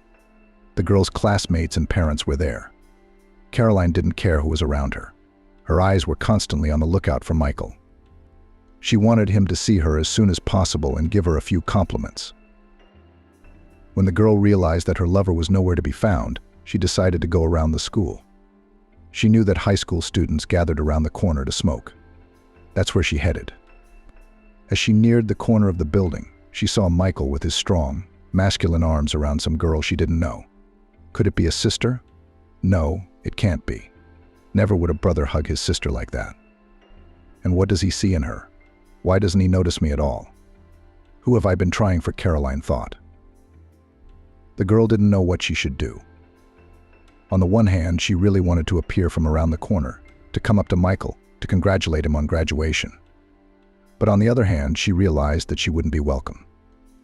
The two of them had run away from everyone to cuddle here. So they didn't want to see anyone. Tears came to her eyes, and there was such a squeezing feeling in her chest that it was very hard to breathe. Caroline couldn't do anything about her emotions, so she picked up the hem of her dress in her hands and ran out of the schoolyard as fast as she could. At this time, Emma stood in the square and searched for her friend with her eyes. Emma, at some point, even started to feel worried because her friend had been gone for quite a long time.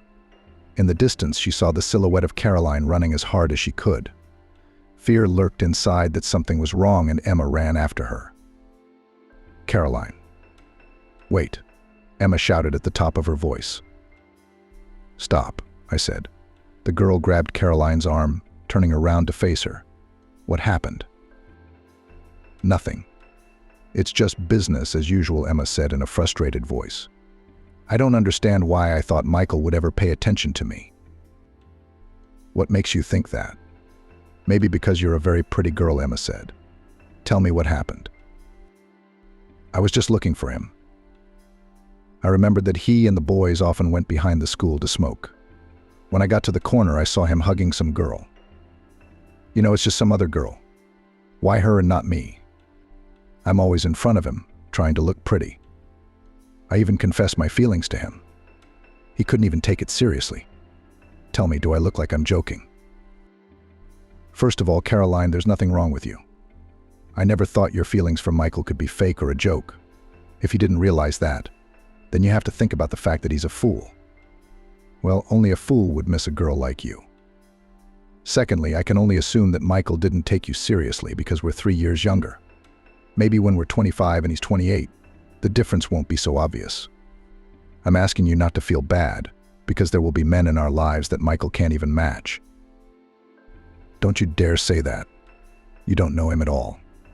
Do you know what a kind, sweet, decent, funny, strong, manly man he is? I could go on and on about him forever. You can talk about him your whole life, but it won't change the fact that he's cuddling with some girl right now, Emma said, realizing that the words would hurt her friend. Caroline's face changed instantly, and tears came to her eyes again. She felt like Emma had betrayed her. If they were true friends, she wouldn't have done this and would have continued to support Caroline all the way until Michael was hers forever. But instead, her friend talks about how the young man is not worthy of her love. How can you say that about people you don't know at all? Caroline couldn't understand it at all.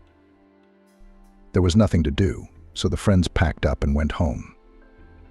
On the way, they discussed plans for the evening. Emma didn't want to leave her friend alone with bad thoughts, so she offered to go home with her. Caroline accepted the offer. The girls entered the flat. Emma immediately went to the bathroom to wash off her holiday makeup and get rid of her hair, which reminded her of today's mishap. As soon as Caroline transformed from a beautiful girl to a young wench, she and Emma went straight to the cafe to really devour the ice cream. Despite this, it had been a lovely evening.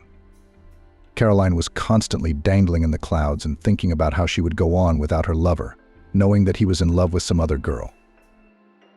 For about a fortnight, Caroline had been constantly thinking about Michael. It couldn't be said that she enjoyed suffering. In her dreams, she imagined the young man coming into her room in the middle of the night, lying down in bed and holding her in his arms. On top of that, she constantly had dreams in which Michael would whisper his love to her, talk about how beautiful she was, and make excuses about those hugs with the girl. Caroline wanted it to be that way. She had seen her lover a few times at the mall, and when she had said hello to him, she had heard a short, "Hey babe," in response. After saying that, she wanted to cry because she realized that you can't say hello like that to someone you have a soft spot for. At some point, Caroline realized that Michael wasn't interested in her at all. She felt hurt that her friend Emma was right in what she said. Emma felt very sorry for Caroline. She tried to distract the girl from the bad thoughts that constantly visited her head, thought up a variety of activities for the evening. And at some point, Emma realized that she had succeeded in achieving what she wanted. Caroline thought of Michael less and less every day. And then she forgot he even existed. Well, at least that's how it seemed to Emma. The next 3 school years flew by quickly and easily because Michael was no longer in school, and Caroline didn't see him. She went about her business and socialized with her peers. The girl was no longer dangling in the clouds. She had no time, as she had to prepare for exams. They heard that Michael, after graduating from school, entered some institute, which was in another city. Because of that, they had never even met him in their small town. Emma looked at Caroline and couldn't believe that such a great love had left no trace. Not only had her friend stopped thinking about Michael, but she had started dating other guys. Each time, Caroline thought that this was her only love that would go with her all her life. However, the young men were dishonest. Each wanted only one thing from Caroline. All as one swore their love while trying to get under her skirt. Caroline was not ready for this and constantly broke up with them, refusing the young men. She talked about taking things slow, but they wouldn't listen to her. Each lover said that if Caroline did not agree to intimacy, then she did not love him. Each of them tried to make her feel guilty. To be honest, they succeeded. Sometimes the girl was on the verge of agreeing. However, at the last moment, she would change her mind. When Caroline stopped being so naive, she realized that she was being manipulated. The most frustrating thing was that, in her opinion, only she had grown up, not her surroundings. This was because each of her suitors made the mistakes of the previous one. It seemed as if they all stopped at the same level of development. It was then that Caroline decided that she would die an old maid. She had come to the conclusion that no man in this town was worthy of her. Emma was both happy about that decision and worried about Caroline. You and I are adults, so we should react differently to fools. Look, Caroline, you've heard it said many times that men are 3 years behind women in their development. That says you should pick an older guy, and you're still messing around with our 1-year-olds. I was walking to school the other day, and I saw Jeff beating nettles with a stick and laughing like a little kid. What can you talk about with people like that? Emma, I get it. Yeah, I've heard that you should pick a guy who's older than you, but I picked one once before. And if you remember, it didn't work out so well. Honey, there's going to be a lot more fools in your life. That's no reason to stigmatize every guy. Okay, Emma, let's put this conversation on hold. I promise you I will not die an old maid. I'm just going to try to get away from all of this right now. And do well, Caroline said with a smile, hugging her friend. That's a different conversation. I thought you were going to get depressed because of the fools. Well, on that positive note, let's go get some delicious ice cream, Emma said in a cheerful voice. Caroline felt as if she would never be able to love anyone as much as Michael in her life. Even though she didn't remember him anymore, she still had that feeling in her chest. She had to take her final exams ahead of her, which at the moment was causing her difficulties. She had been sitting all evenings at her textbooks and solving problems in her hated maths. Caroline was very tired. She could afford to take a walk with her friend on rare free evenings or only on weekends. Such time was especially valuable because she was able to distract herself from all the thoughts that haunted her. As the end of the school year drew nearer, Caroline began to worry. Sometimes it seemed to her that she would fail all her exams and would have to go to a vocational school. Frankly, that was her biggest fear. Her parents always had high hopes for her, so she tried to never let them down. On the days when she had to take her final exams, Caroline remembers only the moments when she entered the classroom as a blur in her mind. After that, it was like she was in a vacuum. God only knows how she solved all the problems and wrote the essays. However, despite such great anxiety and excitement, the girl managed to pass the exams with good and excellent marks. These results were enough to enter the Polytechnic University.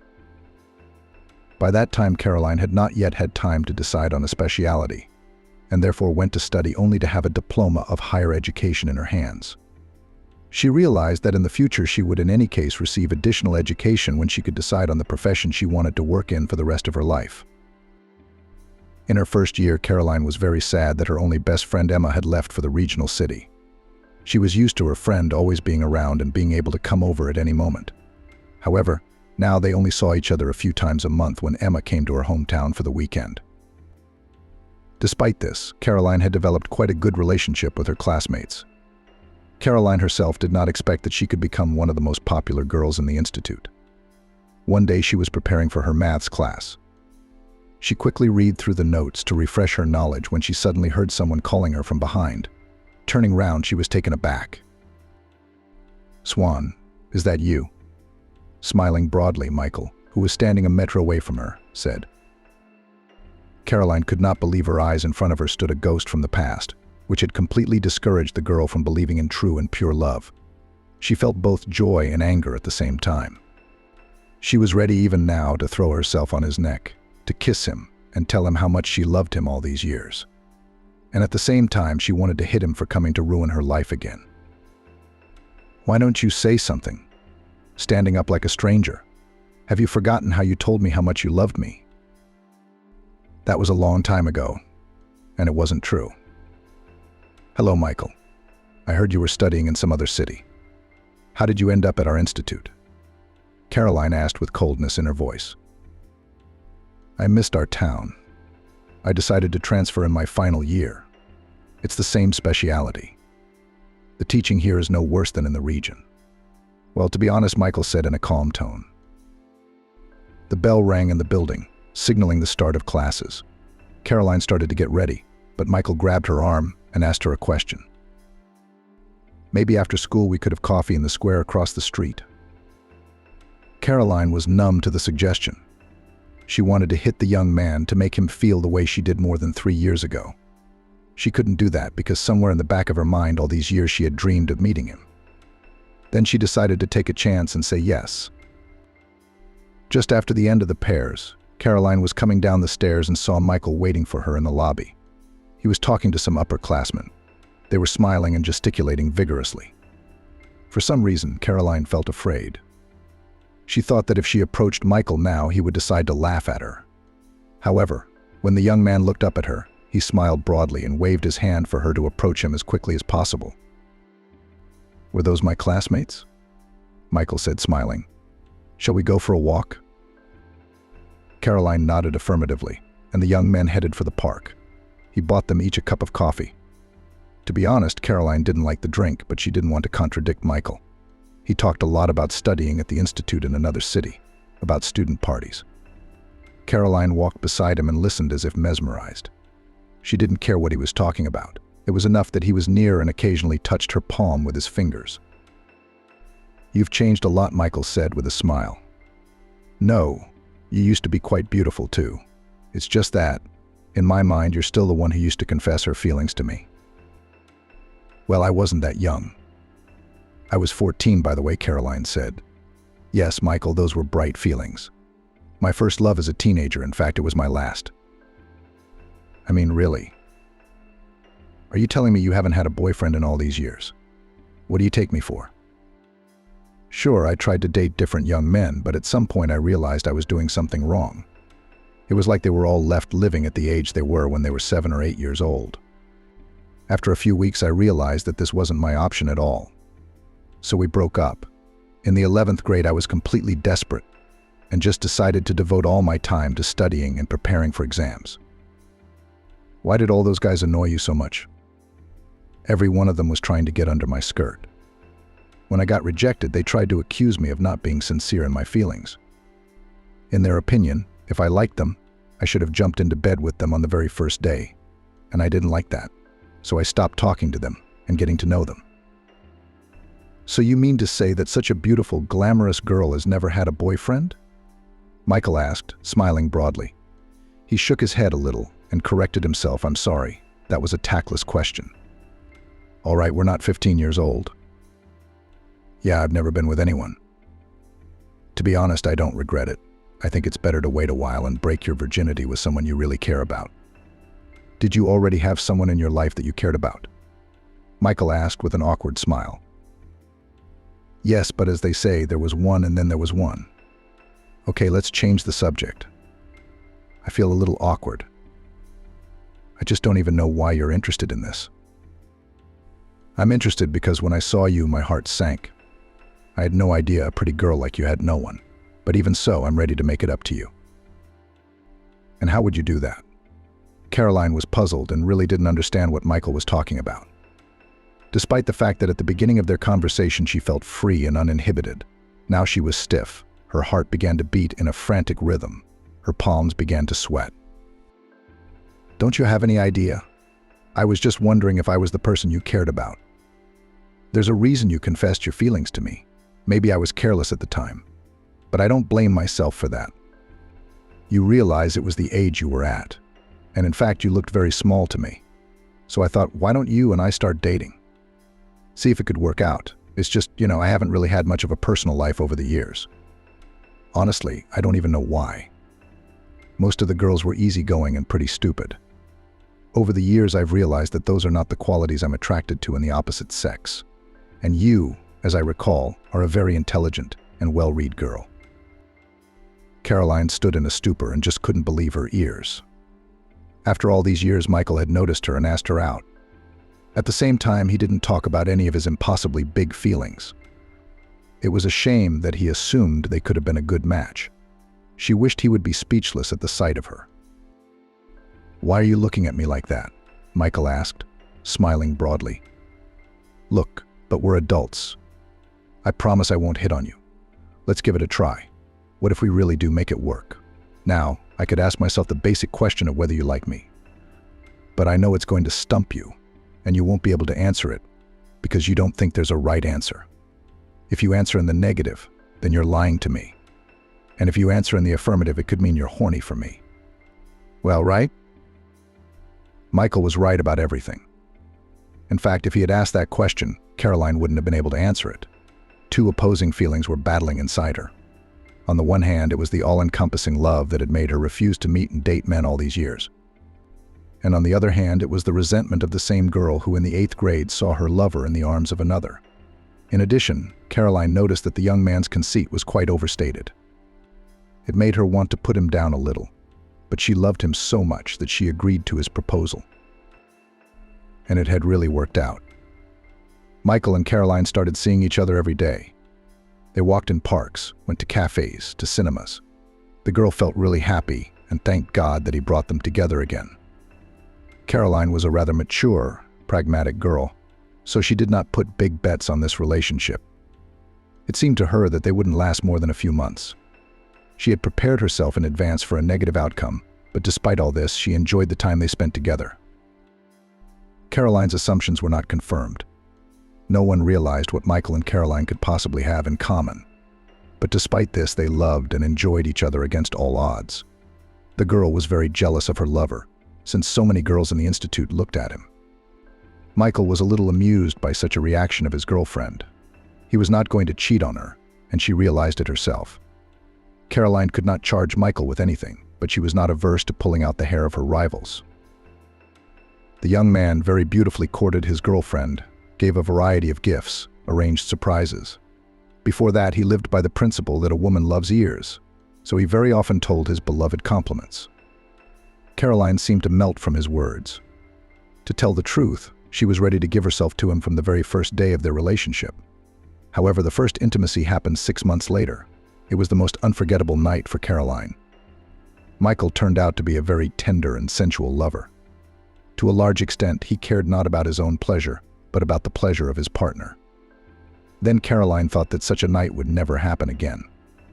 However, she was wrong. Michael loved her just as much, and sometimes even hotter than the first time. More than anything, Caroline wanted to tell someone about it, but she regretted that all this time she had never been able to make any real friends. Emma still continued to be her only support and encouragement. Although she lived in another city, the girl had to live alone with her feelings and emotions, although she wanted to shout to the whole world about her happiness and love. After graduation, Michael went to work in a famous office programmer. At the start, he received a little, but every year his income became more and more. When he already realized that he could provide not only for himself, but also for his family, he proposed to Caroline to move in together. The girl immediately agreed. Although inside her lurked fear, she was afraid to a greater extent. She was not afraid of a common life, and that the joint life will make her miss her studies. Michael was very persuasive and promised that he would help her with all the household chores. He kept his promise. After work, he came home and did not scold his wife if the food was not ready, was always ready to help to wash dishes, take out the rubbish, sweep up. On the one hand, it seems that these are so simple tasks that take up little time, but however, sometimes Caroline had neither time nor energy for them. During the last days of her studies, Caroline spent more and more time in the library. She had a thesis to write, but the atmosphere at home made it hard for her to concentrate. Sometimes she forgot about the time and only came to her senses when the staff told her that the library would be closing soon. Then she would run out of the building and find Michael standing there waiting for her. "When I got home from work and realized you weren't here yet, I came straight here," he said with a smile. "Somehow I guessed you were here. Please forgive me. I got so caught up in my thesis that I lost track of time," Caroline said with a guilty look. "Baby, you have nothing to apologize for. I've been through this phase before, and I know how important it is to write a good thesis," Michael replied. "I give you complete freedom, use as much time as you need. This period won't last forever, we'll manage." Michael spoke softly in his beloved's ear, hugging her tightly. The day of the thesis defense was approaching inexorably fast.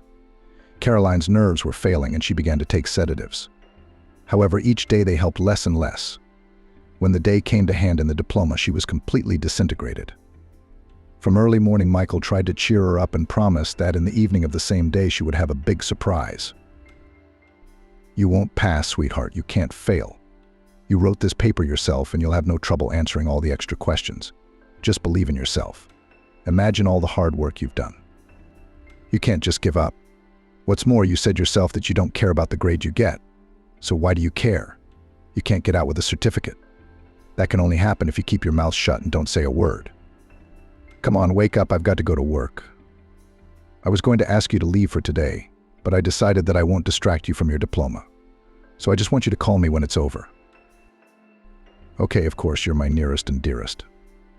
I love you. Have a good day, honey," Caroline said with tenderness in her voice and hugged her beloved. When Caroline came to the institute, she was horrified to find out that she would be the first to defend her thesis. After this information, her stomach immediately cramped and nausea set in. How to calm her anxiety, she had no idea. She had already taken 2 pills of sedatives up to this point. She was afraid to increase the dosage, as she might overdose. The girl could swear on everything she had, but she absolutely did not remember the moment when she defended her diploma. Everything was like a blur. The members of the examination committee asked Caroline a few additional questions, which she successfully answered. Now she had to wait for all her classmates to speak and find out her grade. Even though she didn't remember her performance at all, her excitement was gone. She didn't worry about anything anymore. She was only interested in what surprise Michael would give her this evening. About 2 hours later, Caroline learned that she had received an excellent grade for her thesis defense. She was overjoyed. She immediately dialed her lover and shared this wonderful news. "You see, baby, I told you everything would be fine. I'm so happy for you. I'm so happy for you. Do you realize you're about to start a new phase of your life? It's going to be a real adult life. I was worried about you." "Let's make an appointment," Michael said. After that, he told Caroline that he would wait for her right after his work in one of the shopping centers. The girl assumed that this way they would celebrate her graduation from university. Perhaps they would go shopping, or maybe they would go to some restaurant. and Caroline did not know how to dress properly, so she chose something more solemn. Finished with her makeup, she immediately hailed a taxi to go to the meeting place. As she pulled up, Caroline noticed Michael standing at the entrance with a bouquet of flowers. They were her favorite daisies. The girl adored the wildflowers, their fragrance that filled the whole room, and how long they stood in the vase. The young man gave his beloved a bouquet, hugged and kissed her tenderly. "You look just amazing. How did you know that I would invite you to the restaurant?" Michael asked. "Are we going to a restaurant?" Caroline asked with feigned surprise. "Of course I couldn't leave my favorite girl without a party. It's your day, and it's all about you," Michael replied. The young people headed to the shopping center and went to one of the best restaurants in the city. It was located on the top floor. The distinctive feature was the panoramic roof. It was especially beautiful here at dark, with stars peering out and winking from every direction. Caroline especially liked the fact that the restaurant had a lot of live plants, while most of the competitors used only artificial ones. It gave a special cozy atmosphere. After a delicious dinner, Michael asked the waiter to bring dessert. Caroline objected, talking about the fact that not a single gram of food would fit into her anymore. However, the young man was very persistent. The girl gave in and ordered her favorite tiramisu. When the waiter brought their order, Caroline told Michael about something carefree and did not notice anything around her. As soon as she remembered the dessert, she immediately picked up the spoon to break off a piece and put it in her mouth. However, her hand froze a few centimeters away from the plate. In the center of the dessert, in a turret of whipped cream, was a beautiful ring with a large stone. Michael wanted to wait for any reaction from her, however, she was afraid to even move. The young man noticed the coming tears in her eyes and immediately got off his seat and got down on his knee. "My sweet and dear Caroline, we have been together for a long time. I am grateful to fate for bringing us together all these years. My only regret is that back then, when you were 14 years old, I didn't believe your words when you spoke of your feelings for me. I am so sorry that we lost so many years. I'll be honest, I was purposely waiting for that moment when you graduated from the institute. Now I want to ask you one thing. Will you marry me?" "Yes, yes, of course, yes," exclaimed Caroline to the whole restaurant and jumped up to hug her husband. All around, all the customers applauded, began whistling, congratulating the young couple. "You are the man of my life. I fell in love with you as a little girl and I continue to love you. Only my love grows stronger every day. I love you, my good man," replied Caroline. "You see how it turned out. A few years ago you didn't want to start dating me. I remember. Somehow you doubted that our relationship would last. Somehow I was already convinced that we'd be together forever." It was the second happiest day of Caroline's life. We decided not to postpone the wedding, and the next day we went to the registry office and filed an application. The date of marriage registration was set in a month. This suited the young people, as they did not want a lavish celebration. To Caroline's surprise, even after the wedding their relationship had not changed at all. They were still as close and loved each other. The newlyweds always indulged in love at the first opportunity. When Caroline told her friend Emma about it, she expected her friend to be happy for them. However, Emma always asked some uncomfortable questions and demanded answers. "How can you talk so excitedly about sex with your husband when you haven't tried it with anyone else? Tell me, don't you just feel bad that you married your first man? I, for one, could never do that. You should have found another man after he proposed to you. You have to compare the two, you know." Caroline was very hurt by such words.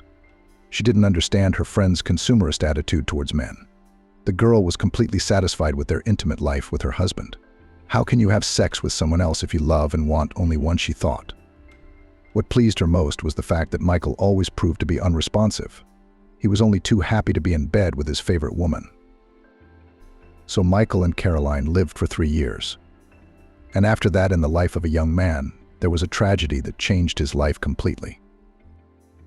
One of the days on his phone received a call. When Michael answered it, his face immediately contorted with a grimace of grief. Caroline stared at him without taking her eyes off him. At that moment, she still didn't understand what had happened and couldn't help him properly. The young man continued to hold the phone to his ear, and tears welled up in his eyes at that moment. His jaw was clenched, and it showed that he was trying his best to fight all his emotions. If Caroline hadn't been there, he probably would have slumped to the floor like a 5-year-old, but he wasn't used to showing weakness, especially in front of the woman he loved, and he couldn't fight his emotions. "Michael, what's wrong? Who called you? Are you nervous?" Caroline asked. She had no idea what could cause her husband such emotions. The hospital called. Grandma's dead. The phone fell out of Michael's hands and shattered. When he said out loud what he had heard, he couldn't contain his emotions, and he cried. Caroline didn't know much about Michael's relatives, but she had heard about his grandmother. That woman had replaced both his parents and his friends. While still in school, they often saw each other. However, after entering the institute, meetings became much less frequent. But despite this, Michael called his beloved grandmother every 2 days, asking how she was doing, whether she needed any help. Just a few months ago, he went to her to help with the city, since she at her age was no longer coping. The girl was indignant that such a misfortune had befallen a loved one of her favorite man.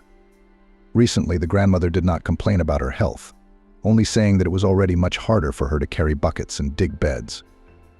No one paid much attention to that, because at her age it was already a good thing that she was getting around on her own. Caroline wanted to ask Michael as many questions as she could to understand fully what had happened. However, she couldn't find the right words. She waited patiently for her husband to come to his senses so that he could tell her everything himself. The hospital called. My grandmother had been hit by a lorry, Michael began to say after he had calmed down. They tried to save her, but they couldn't. It turned out that the only shop in their village had closed, and she had gone to a neighboring one to buy groceries. As she was crossing the motorway, she didn't see the moving lorry. "God, I'm in so much pain. I don't understand how all this could have happened," Michael said as he relived the tragedy. She lived to her years. She felt normal. Yes, she got weaker, but that's normal for her age. How could one, such a ridiculous accident, take the life of a beautiful person? "I'm alone now." "What are you talking about? Why are you alone?" Caroline tried to reassure her beloved husband. "At least you have me, and at most you have your beloved. You've got your friends, your parents." "Yeah, I've got you, I guess, and all my friends one day and gone the next. My parents never needed me. They gave me to my grandmother from the day I was born. She was the only person on this planet whom I loved with all my heart and soul, and was grateful for everything she did for me. I don't know how to move on." Pain settled in Caroline's soul. The feeling was brought on by Michael's words. She was hurt because he was talking about how Grandma was the only person he loved and was grateful to. Didn't she deserve the same words for herself? Caroline silently tried to reassure her spouse as she inwardly nurtured all these questions that were popping up in her head. She had done a lot for them too. She too had tried and loved him with all her heart and soul over the years. The girl realized that this jealousy was unfounded. One should never be jealous of one's loved one's relatives, much less the dead. She hoped that Michael would need at most a few weeks to come to his senses and return to his former state. She tried not to bring up topics that would make her spouse feel heartache again. Michael tried to keep his cool, too. He didn't want to show his wife the weakness that overcame him. Every day he tried to put on a smile and make himself look carefree. And perhaps he was even succeeding. However, inside he was burning resentment at this imperfect world. To others, their couple had not changed in any way. They still looked loving and happy. And only the sadness in Michael's eyes gave away his real state. Caroline was also glad that her beloved husband was slowly returning to his old life. And everything seemed to be the same as before. However, the girl noticed that there had been no intimacy between them for a long time. After this realization, Caroline wanted to meet her husband after work as usual in beautiful lace lingerie and a silk dressing gown, but after a little thought, she decided that it would be inappropriate. If at this point Michael had a desire to make love to his wife, he would have had it long ago. However, he was being passive. And then Caroline decided not to touch him for the 40 days that are set aside for mourning. When that period had passed, nothing had changed. Everything remained the same. Michael lived a monotonous life. He came to work, completed his tasks, and went home. At home, there was a delicious and hot dinner waiting for him, after which he and Caroline would fall on the sofa and they would watch TV. And it was always like that. Caroline was getting nervous that she couldn't get what she wanted from her beloved Michael. She had become much more affectionate in her grooming of her spouse, wagging her tail like a sly fox. But except for his kind, sweet smile, she received nothing. Because of the lack of intimacy, the girl began to think that Michael had a mistress. Michael was much harder than it seemed. The fact is that immediately after receiving the news of his grandmother's death, he began to notice various changes in his body. His appetite decreased many times over. There were days when he ate nothing at all, because his stomach did not want to take it. Periodically, those around him noticed that his eye was twitching. From the look of it, many people thought he was nervous. Although he was in a calm state, his hands would also shake periodically, as in Parkinson's disease. But there was another problem that bothered Michael the most. It was that he had stopped wanting his wife. No, he would have phrased the problem differently. He had stopped wanting any kind of intimacy with women. His body did not react in any way to the beautiful curves of Caroline's body, which used to be so desirable that he could not contain himself. What frightened the young man was what he realized Caroline was waiting for him to act. One had to be a fool not to realize that the girl did not undertake any manipulation, just because of the fact that there was grief in the family of her beloved. She waited as long as she needed to. And all the while, Michael hoped that his body would start working again like it used to. However, the days passed inexorably fast, but nothing changed. The young man realized that Caroline's patience was not infinite. Sooner or later, she would have the conversation he wanted to avoid. That's when Michael got the idea to see a doctor. He didn't like going to the doctor, even when he was really sick. Right now, he didn't feel at all like telling a stranger about his problems, even though he might be able to help. It was too intimate for Michael, but he couldn't find any other way out. When Michael entered the doctor's office, he began to absent-mindedly shuffle from foot to foot. The doctor was used to this reaction of men, so he calmly invited him to sit down. "You understand, if you keep quiet, I won't be able to help you," the doctor spoke after several minutes of Michael's silence. He understood how difficult it was for all these men to talk about problems. However, the appointment was on time and the queue could not be delayed. Michael took a deep breath, closed his eyes, and blurted it out. He realized that his lack of desire was entirely due to the stress he had received. That's why he immediately spoke about the situation. As he talked, he sat with his eyes closed the whole time, ashamed to open them and look at the doctor. "Michael, listen to what I can tell you," the doctor began to speak after he had gathered the history. "I don't think you need to worry about your situation, as this reaction of the body to stress is considered quite normal. You know, I used to think so too, but it's been quite some time now. The functions haven't all returned. If this had happened a week ago, I wouldn't be sitting here today. I think the problem is more serious than you're describing." Michael began to object to the doctor's words. No, I assure you, you don't have to worry about anything. Most people tend to think that these reactions should resolve themselves within a week or two. But there are cases where the dysfunction can persist for months, or even years, the doctor said. "I am a married man, and I understand your situation and your worries. The only thing I can advise you at the moment is to take special pills before sexual intercourse.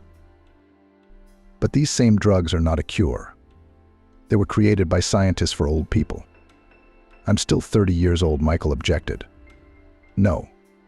And you're suggesting that I fulfill my marital duty with these pills? I'm beginning to question your qualifications." Michael was getting nervous because this was not the help he had hoped for.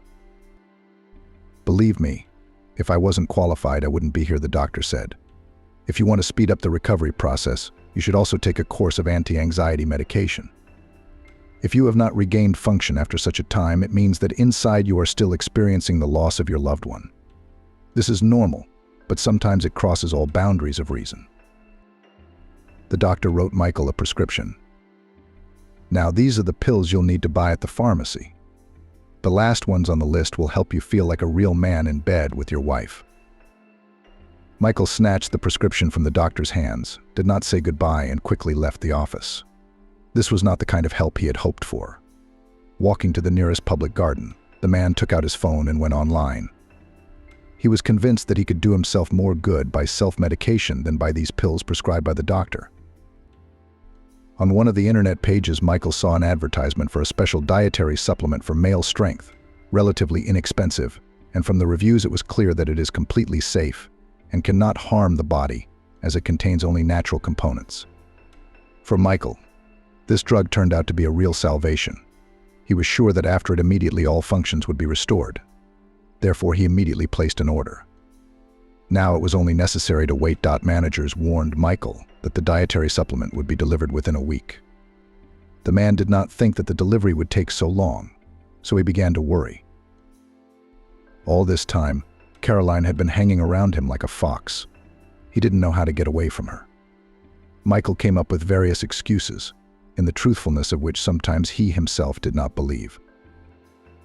His nerves were on edge, and at that moment Michael decided to use his doctor's prescription to buy anti-anxiety medication. He did this furtively from his wife, so that she did not think that he had any problems, as the young man constantly pretended that his life was fine. He had completely forgotten about this tragedy, which happened less than 2 months ago. The effect of the pills that were prescribed by the doctor did not take long. Already that evening, Michael felt much calmer. The worries caught up with him at the moment when Caroline flirted with him. Sometimes he wanted to sit in front of his wife and tell her everything. Would she understand? Wouldn't she turn away? He wasn't sure of an affirmative answer to those questions. So he decided to continue his tactic of complete silence. All this time, Caroline was going crazy, as she didn't understand what was happening. Sometimes her worries grew to such an extent that she began to follow her husband, that he was late at work, and that's why the girl had thoughts that he was cheating on her. But however, after several checks, she still came to the conclusion that he is completely loyal and faithful to her. But that did not explain that he had lost interest in his woman. She promised herself to find some explanation that would satisfy her interest and worries. The girl didn't like playing detective, but periodically she still continued to pick up Michael's phone to look at his correspondences. She supposed that the mistress didn't necessarily have to be from his work. Perhaps a woman from another city altogether. Each time the phone ended up in her hands, she found nothing. When Michael entered the room at those moments, Caroline felt very embarrassed. Caroline had often read in women's magazines and forums that when there was a rift in a family, the spouses would sit down across from each other and talk frankly. She had pictured this picture in her head several times. She could have asked Michael to sit down at the negotiating table, but this conversation had to start somewhere. Every time she broached the subject, the man would get nervous and walk away. How do you get him to sit, listen, much less answer questions?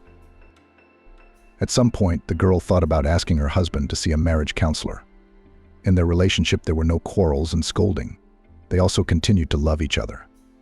Caroline felt like a real woman, loved, happy, received gifts from her husband. However, the lack of attention and desire killed everything in this background. And maybe it was the psychologist who would help pull out of Michael the emotions he was hiding from her.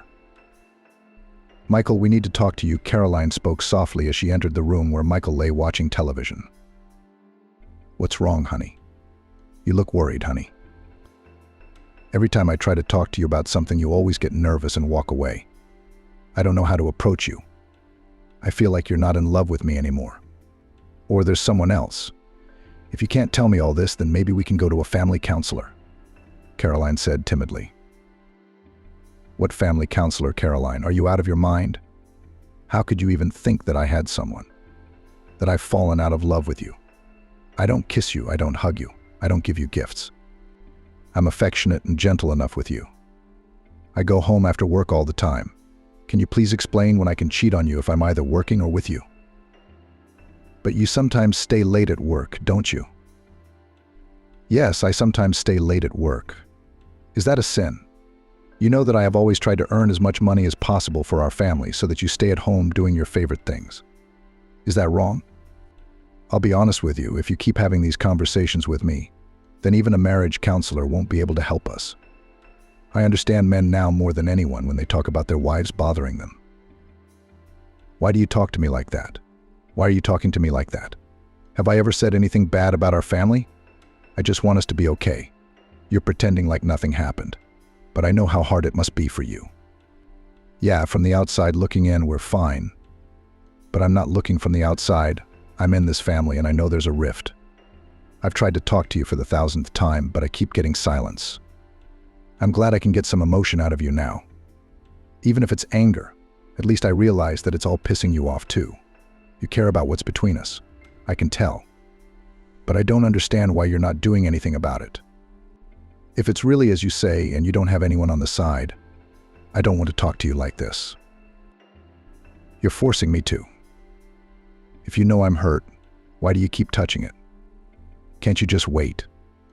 Any wound, whether it's on your body or your soul, takes time to heal. But if you keep poking it, it takes longer. I'm not stupid. I understand what's bothering you about our relationship. And since you wanted to talk to me, here you go. Can you give me just a little more time? I can't tell you how much. I realize that time is the most precious thing in our lives. But if you're not willing to give it to me, then we should break up. So you're telling me to get a divorce. So all that love you've been saying is a lie? God, how stupid I was to believe you. When I confessed my feelings to you when I was 14, I should have realized what kind of man you are. Jesus, what are you talking about? I'm only asking for a little time, Michael replied. Everything I've told you is true, but right now there's a chasm between us. Do you refuse to hear me? Michael asked, losing his temper. How many times are you going to remind me that I didn't take a little girl's words seriously back then? Caroline looked at him with her blue eyes. Tears streamed down her cheeks, blurring her mascara and eyeliner. A lump stood in her throat, preventing her from saying a word. She realized she'd gotten what she wanted. The conversation had happened, and she'd heard the words she'd dreamed of hearing. She was glad, however, that she had brought out his true emotions. His words were so sharp that they pierced her heart. Finding no more strength, Caroline turned around and ran out of the flat. Once outside, she didn't know where to go. Usually when she felt sick, she ran to Michael's house. Ignoring the people around her and her appearance, around the corner she saw the beautiful golden domes of a newly built church and was pulled there by an invisible force. Caroline had never been to church before and didn't know what to do, where to go, or where to put candles. But she headed there anyway. She had seen people baptized 3 times at the entrance to the church and decided to do the same. As she crossed the threshold, a woman stopped her. Honey, you can't do that. You have to cover your head. But I don't have anything. I didn't mean to come. I just felt the urge, Caroline said, barely audible. The woman nodded as if she understood. She knew how an unknown force led people to church to ask for help or to thank God. The woman went behind a small counter, pulled a headscarf from there, and held it out to Caroline. The girl tied it on her head and approached the icon. Lord, please help me to make things right with our family again. I love him more than life and I don't know how to live without him. Help him to heal his wounds. It's too hard for him and he can't do it on his own. I'd like to offer him my help, but I don't know how. He might refuse. Today was the first time we fought in years. I never thought it would be over something so petty. Although, to be honest, it's hardly nothing. There's just so much going on. I don't think we can do it without you. Please help me. I want to be happy and loved again. After standing for a moment, Caroline headed for the exit. She stopped beside the woman to hand over the headscarf, but the woman waved her hand, signaling that Caroline could keep it. She was grateful for the help, so she took out some cash and dropped it into the special donation box at the church. Caroline still didn't know where she should go, so she decided to head wherever her eyes took her. At this time, Michael was going crazy and wasn't himself for allowing the argument to happen. Yes, he and Caroline had been difficult at times, but they had always found a way out. And now she'd run away. He had no idea where to look for her because she'd left her phone at home. Michael thought the best option was to stay home. If he went outside to look for her, they might go in different directions and get lost. At that moment, Michael's phone rang with a courier who had brought him a parcel of supplements. If he had received this parcel at another time, he would have been happy. But now he didn't care about this drug, because he had a more serious problem in front of him, fixing his relationship with his wife. Michael left the small box in the hallway and went into the living room. Meanwhile, Caroline continued walking down the street. Her lack of outerwear had left her so cold that her fingers and toes were numb. She had no choice but to return home. Most of all, the girl hoped that Michael had come to his senses and would not be hysterical anymore. For the sake of their peace of mind, she was ready not to start such conversations, but just to wait. When she reached the front door of the flat, Caroline stopped and exhaled. She looked up as if to God. Please let her calm down, she whispered under her breath. As she entered the hallway, Michael's hurried footsteps were heard. Seeing his wife on the threshold, the man exhaled with relief, rushed to her and hugged her tightly. His worries were so strong that he could not let her out of his embrace. They stood like that for several minutes without saying a word. "Caroline, honey, I'm so sorry, please. I don't know what came over me. I know, but I couldn't control my emotions. I'm going through the same thing you are. I'd really like things to get better. But I went to the doctor, and he said it takes time." I apologize too, Michael. I realize that sometimes I overreact. I've tried to talk to you so many times. It's hard for me to process all of this inside of me. You said you went to the doctor. Why didn't you tell me anything? Well, maybe because I was ashamed. You didn't think about it. I'm a young man, and I can't do it. Who would brag about that? The doctor said we just have to wait.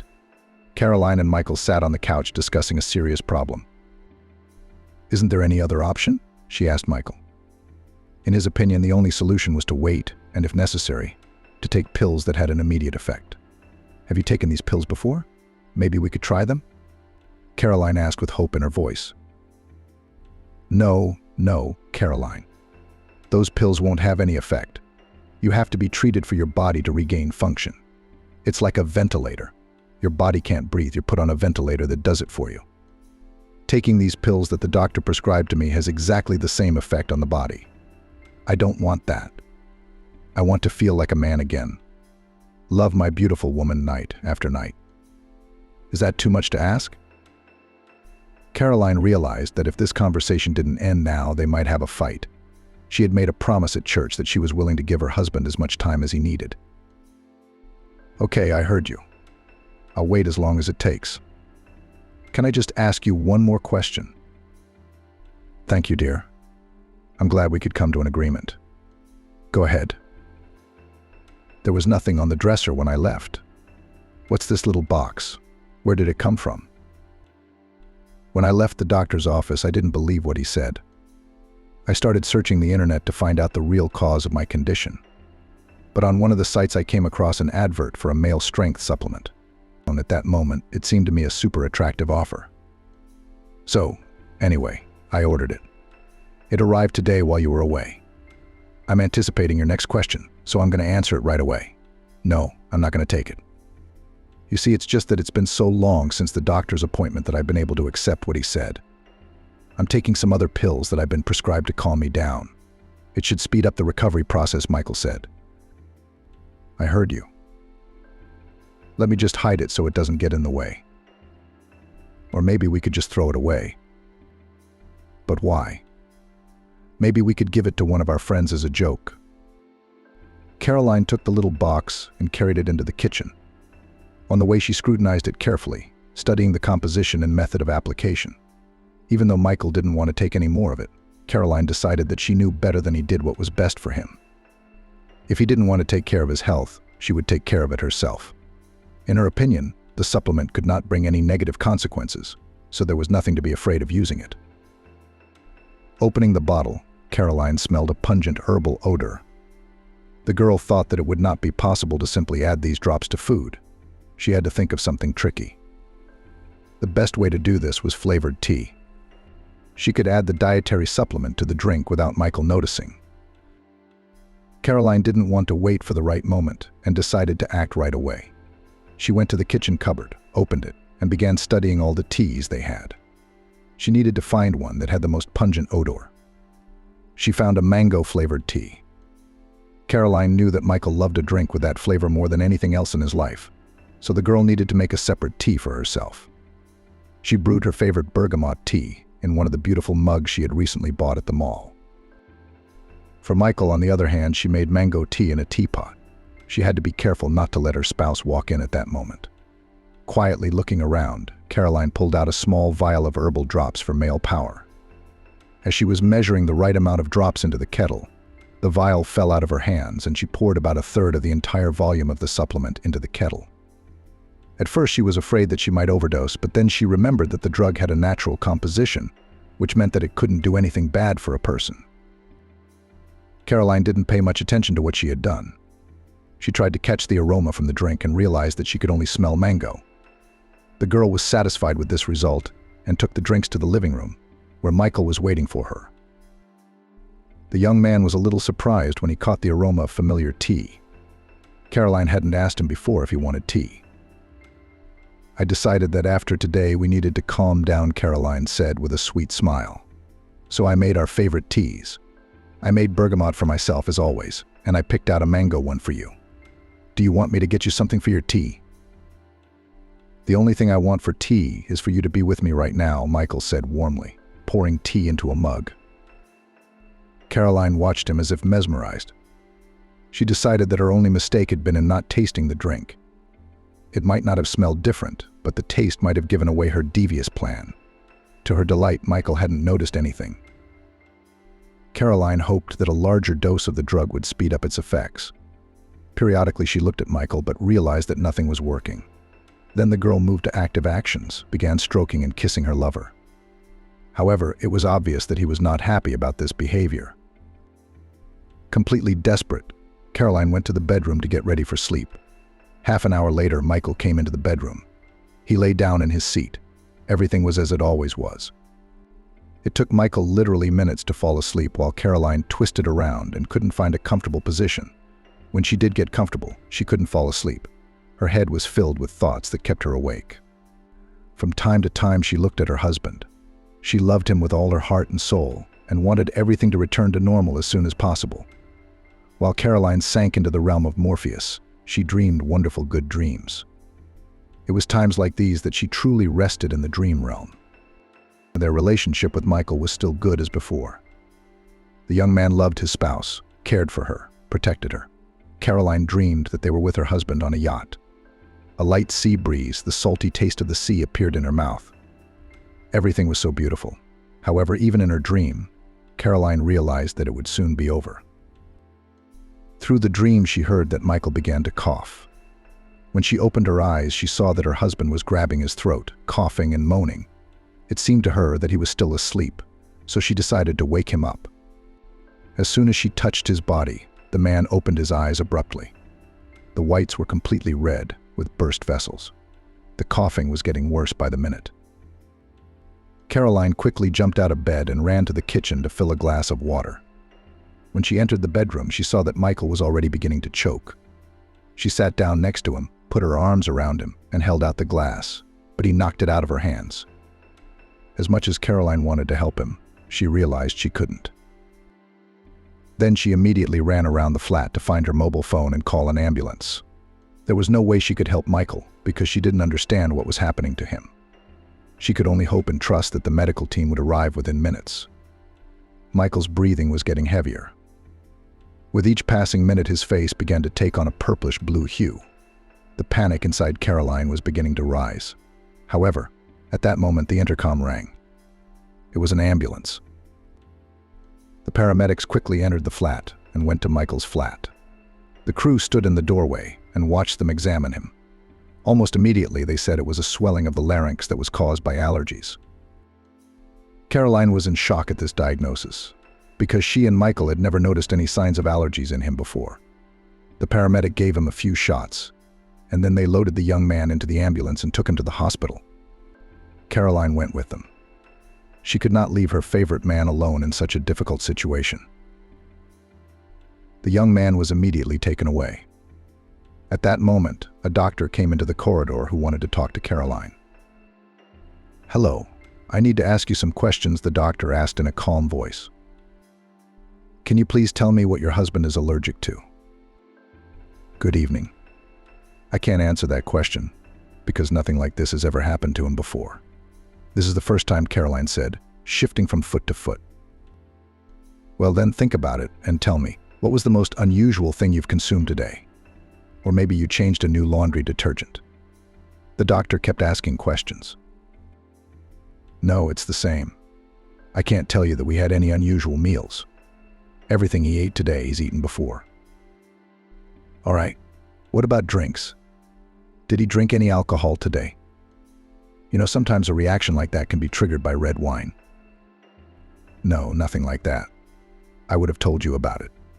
"Doctor, can you please tell me if he's feeling better?" Caroline asked. "I can't answer that question with certainty yet," replied the doctor. "The thing is that you called the ambulance late enough, so your husband is now in a serious condition. They are giving him hot shots in the treatment room. They're supposed to make him feel much better. If the swelling doesn't go down, then we'll try inhalation. But I've heard many times that inhalation is not to be used because it's addictive, Caroline objected. So you're suggesting I don't use it and wait for your husband to die? Why die right away? You said he should feel better after the injections. Caroline didn't calm down. If the swelling doesn't go down, then maybe we should give him more shots. She'd heard repeatedly that inhalations were addictive. Caroline didn't want her spouse to live a life of dependency. You see, there's a certain dosage that allows for these injections. If we increase it, we could overdose. And then against the background of oedema of the larynx, your husband may develop other symptoms, explained the doctor. And all of this together could hasten his demise. Is that what you're trying to do? How can you think that of me? If I wanted him to die, I wouldn't have called an ambulance, Caroline said indignantly. And why are you acting like this anyway? You're a doctor. You're supposed to calm people down. I say that because you are trying to oppose the use of inhalation, replied the doctor. Yes, I am a doctor, but I should not reassure anyone. I should tell the truth. If I tell you that everything will be fine and your spouse ends up dead, you will blame me. And why would you blame me? Because I spent all this time with my colleagues pulling him out of the woods and I couldn't? Please keep your emotions to yourself and go home. If you want to stay here, shut your mouth and keep quiet. It was not uncommon for a doctor to encounter such patients and their relatives. However, he could not develop immunity to such communication during all the years of his work. After this conversation, the man turned around and went to the treatment room where Michael was. Caroline stayed that way in the corridor. She felt that the doctor was wrong in having the right to talk to her like that. His words had crashed into her ears, and now she was constantly thinking about the fact that the risk of Michael dying was pretty high. The hot shots, as the doctor had suggested, had not helped Michael. In addition, inhalation did not have the desired effect. The doctors decided to transfer the young man to the intensive care unit under IVs. Caroline was horrified by such news. When her husband Michael was taken to the intensive care unit on a gurney, she ran after him. However, no matter how hard she tried, she was not allowed inside. All her attempts were in vain, and she was left in the corridor. It was one of the hardest times for Caroline. She couldn't understand what was causing such an allergic reaction. Their meals were no different than before. She didn't use any new cleaning or laundry products, so all possible causes ran out in her mind. She had once read on the internet that as a person gets older, they can develop allergies to pets. However, there were no pets at their home. The girl did not go home, but kept waiting in the hospital for good news. She was sure that her husband would survive and be with her. She refused in every way to believe in the high risk of a fatal outcome.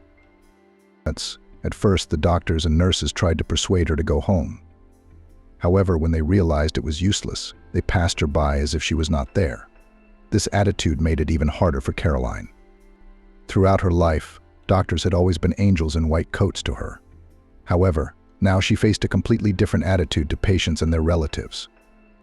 The girl wanted to go to complain to the head doctor, but halfway down the road she stopped and thought that perhaps the medical staff was not obliged to reassure her and give her false hopes. On the second day, Caroline still had not received any news about the improvement of her husband's condition. She continued to push for news and spend the night in the corridor.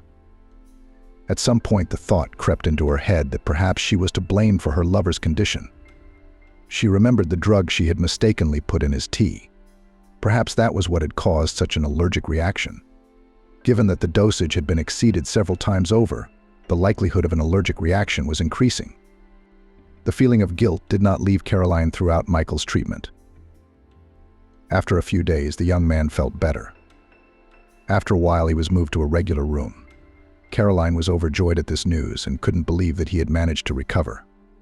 Immediately after that, she headed to her lover's room. When she entered the ward, she found that he was not lying there alone. Besides him, there were 5 other men there. It was clear from Michael's face that he did not feel very well, but his eyes showed his true joy for finally seeing his beloved woman. He didn't really fully understand what was happening to him as he had spent most of the time unconscious. "Caroline, sweetheart, hello. It's really good to see you. Can you tell me what happened to me? I haven't seen a doctor yet today, but the nurses won't tell me anything. I realize I've been unconscious most of the time. You can't imagine the dreams I've had during that time. They were very strange dreams. Walking down some kind of pipe and going through some kind of tunnel. And the interesting thing is, I kept thinking I'd see you when I finished. But it was like I couldn't find you anywhere. Seriously, no matter how hard I looked for you, you were nowhere to be found. I realized even then that this wasn't just a dream, and in theory you should appear. But it's like you just fell into the ground. Oh, it's so good to see you. You have no idea how much I've been worried about you. I've been in the hospital all these days, never went home. I slept in the corridor. The doctors say you had an acute allergic reaction with swelling of the larynx. They asked me a lot of questions about what had changed in our normal life. I told them everything was the same. I don't understand what could have done that, Caroline said in a quiet, loving voice. She was ashamed to admit that it was her fault that her husband had almost died. She decided not to tell him about it. It's strange, I've never had allergies in my entire life. You know, I read on the internet once that you can get allergies as you get older. But it was more about allergies to cats and dogs. We don't have those. Or maybe you were at someone's house that day who has pets. The girl kept lying. Yeah, I wasn't at anyone's house.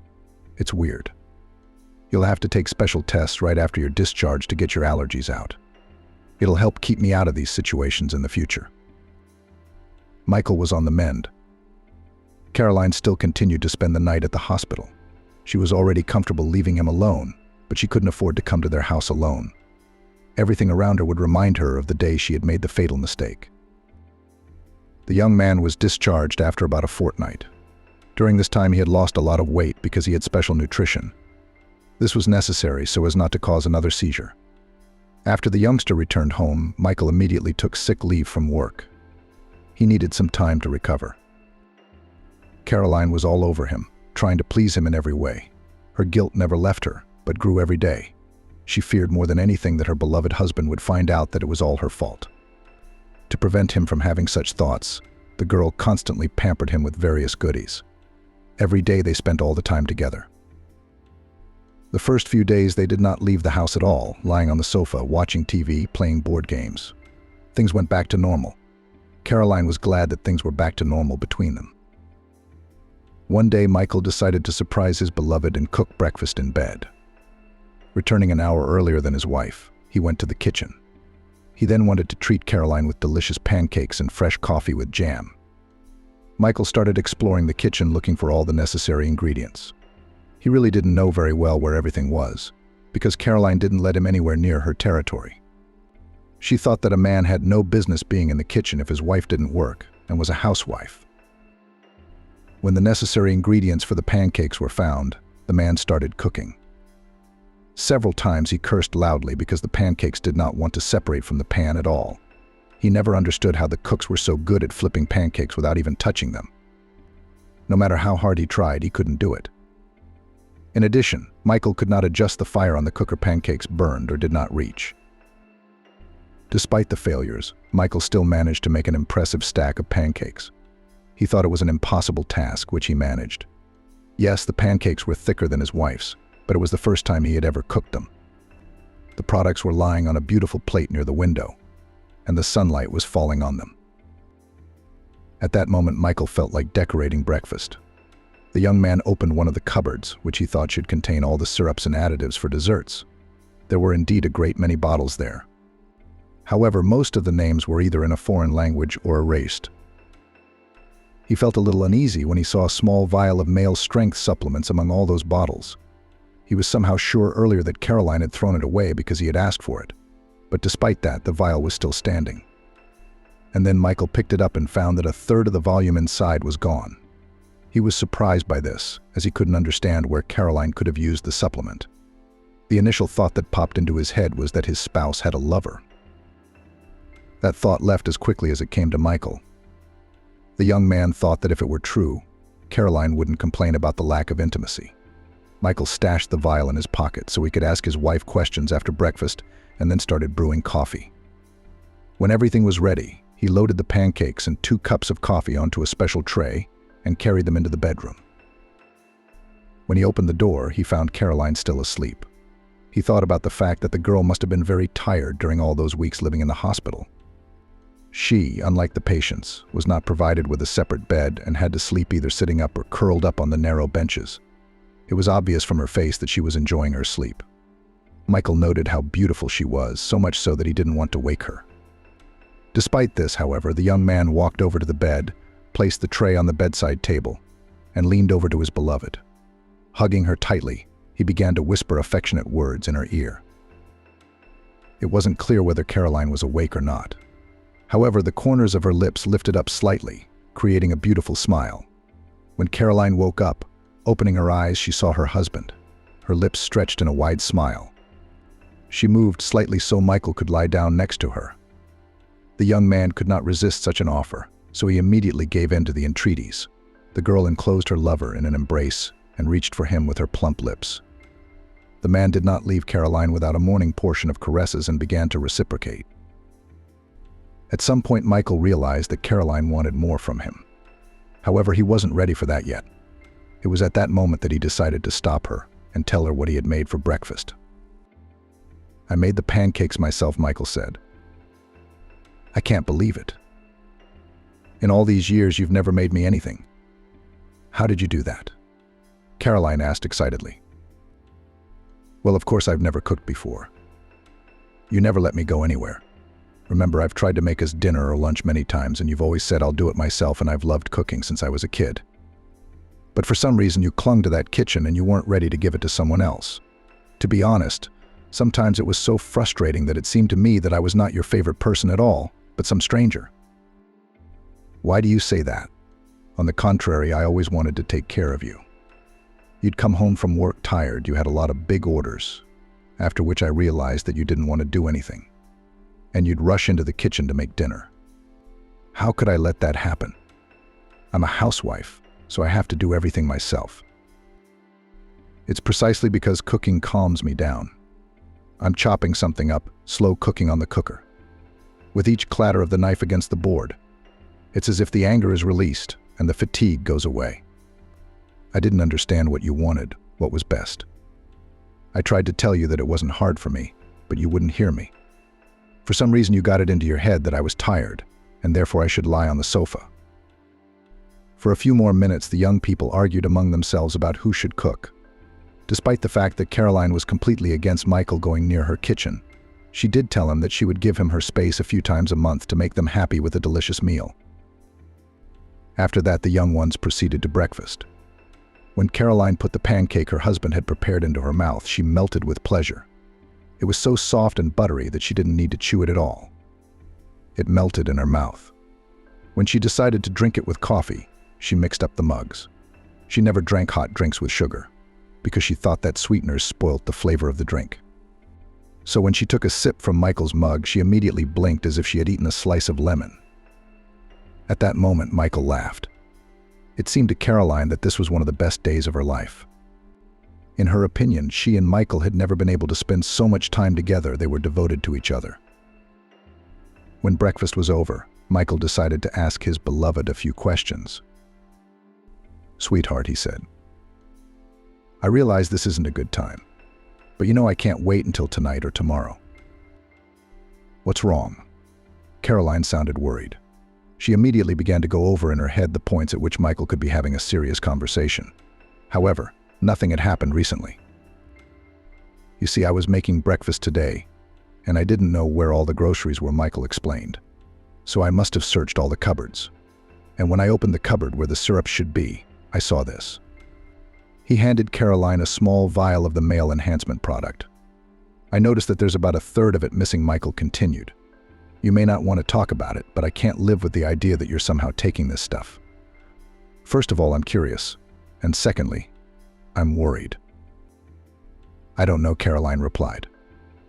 "Maybe the lid was loose, and it was spilling out. I didn't touch it. When you told me to put it away, I put it in the cabinet." Caroline couldn't stop twiddling her fingers and biting her lower lip. She realized her spouse could see her anxiety and panic, but despite that, she continued to lie to him so he wouldn't know the truth. "But I can see that you're not telling me something," Michael said.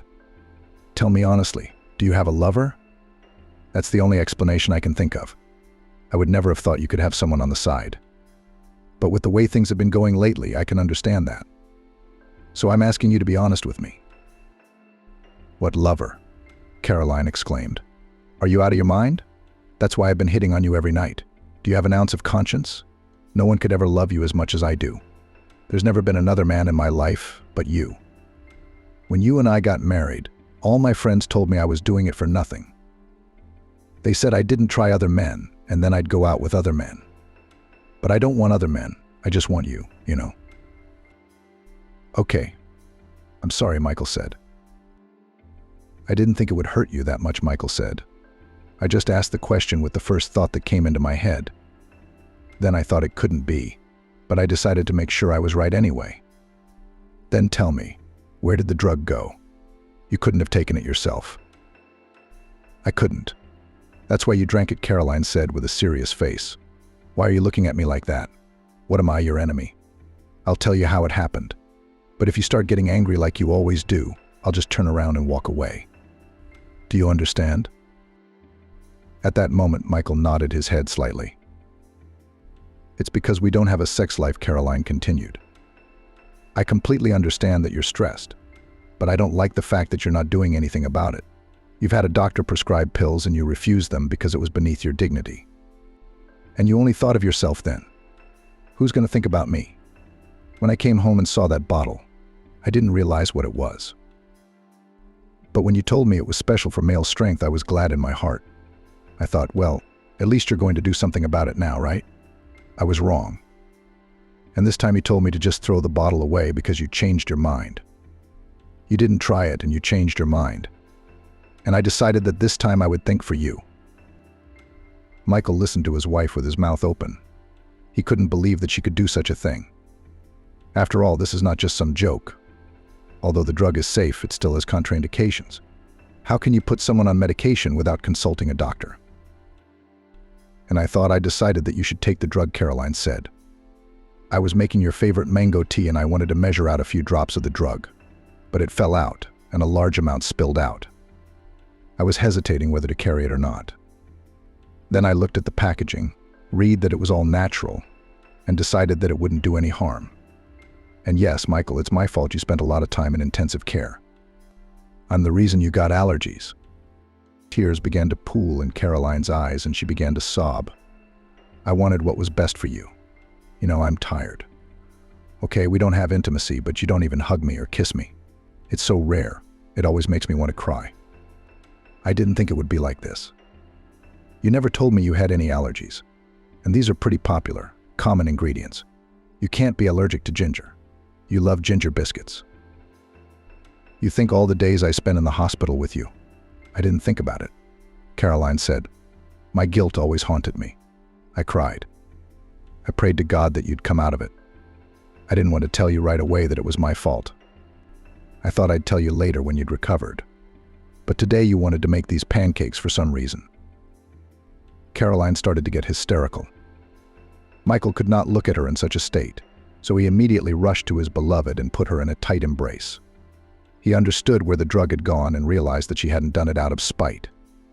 She wanted love and harmony to be restored to their family. It was partly his fault, too. He kept hugging her, kissing her, whispering affectionate words in her ear. When the girl calmed down a little, he told her that he held no grudge against her. He promised that he would go to another doctor who would help him prescribe a new treatment. Michael kept all his promises, and within 3 months their lives were back on track. Caroline felt elated again. Every day she thanked God that she and Michael had made it through this difficult time in their lives.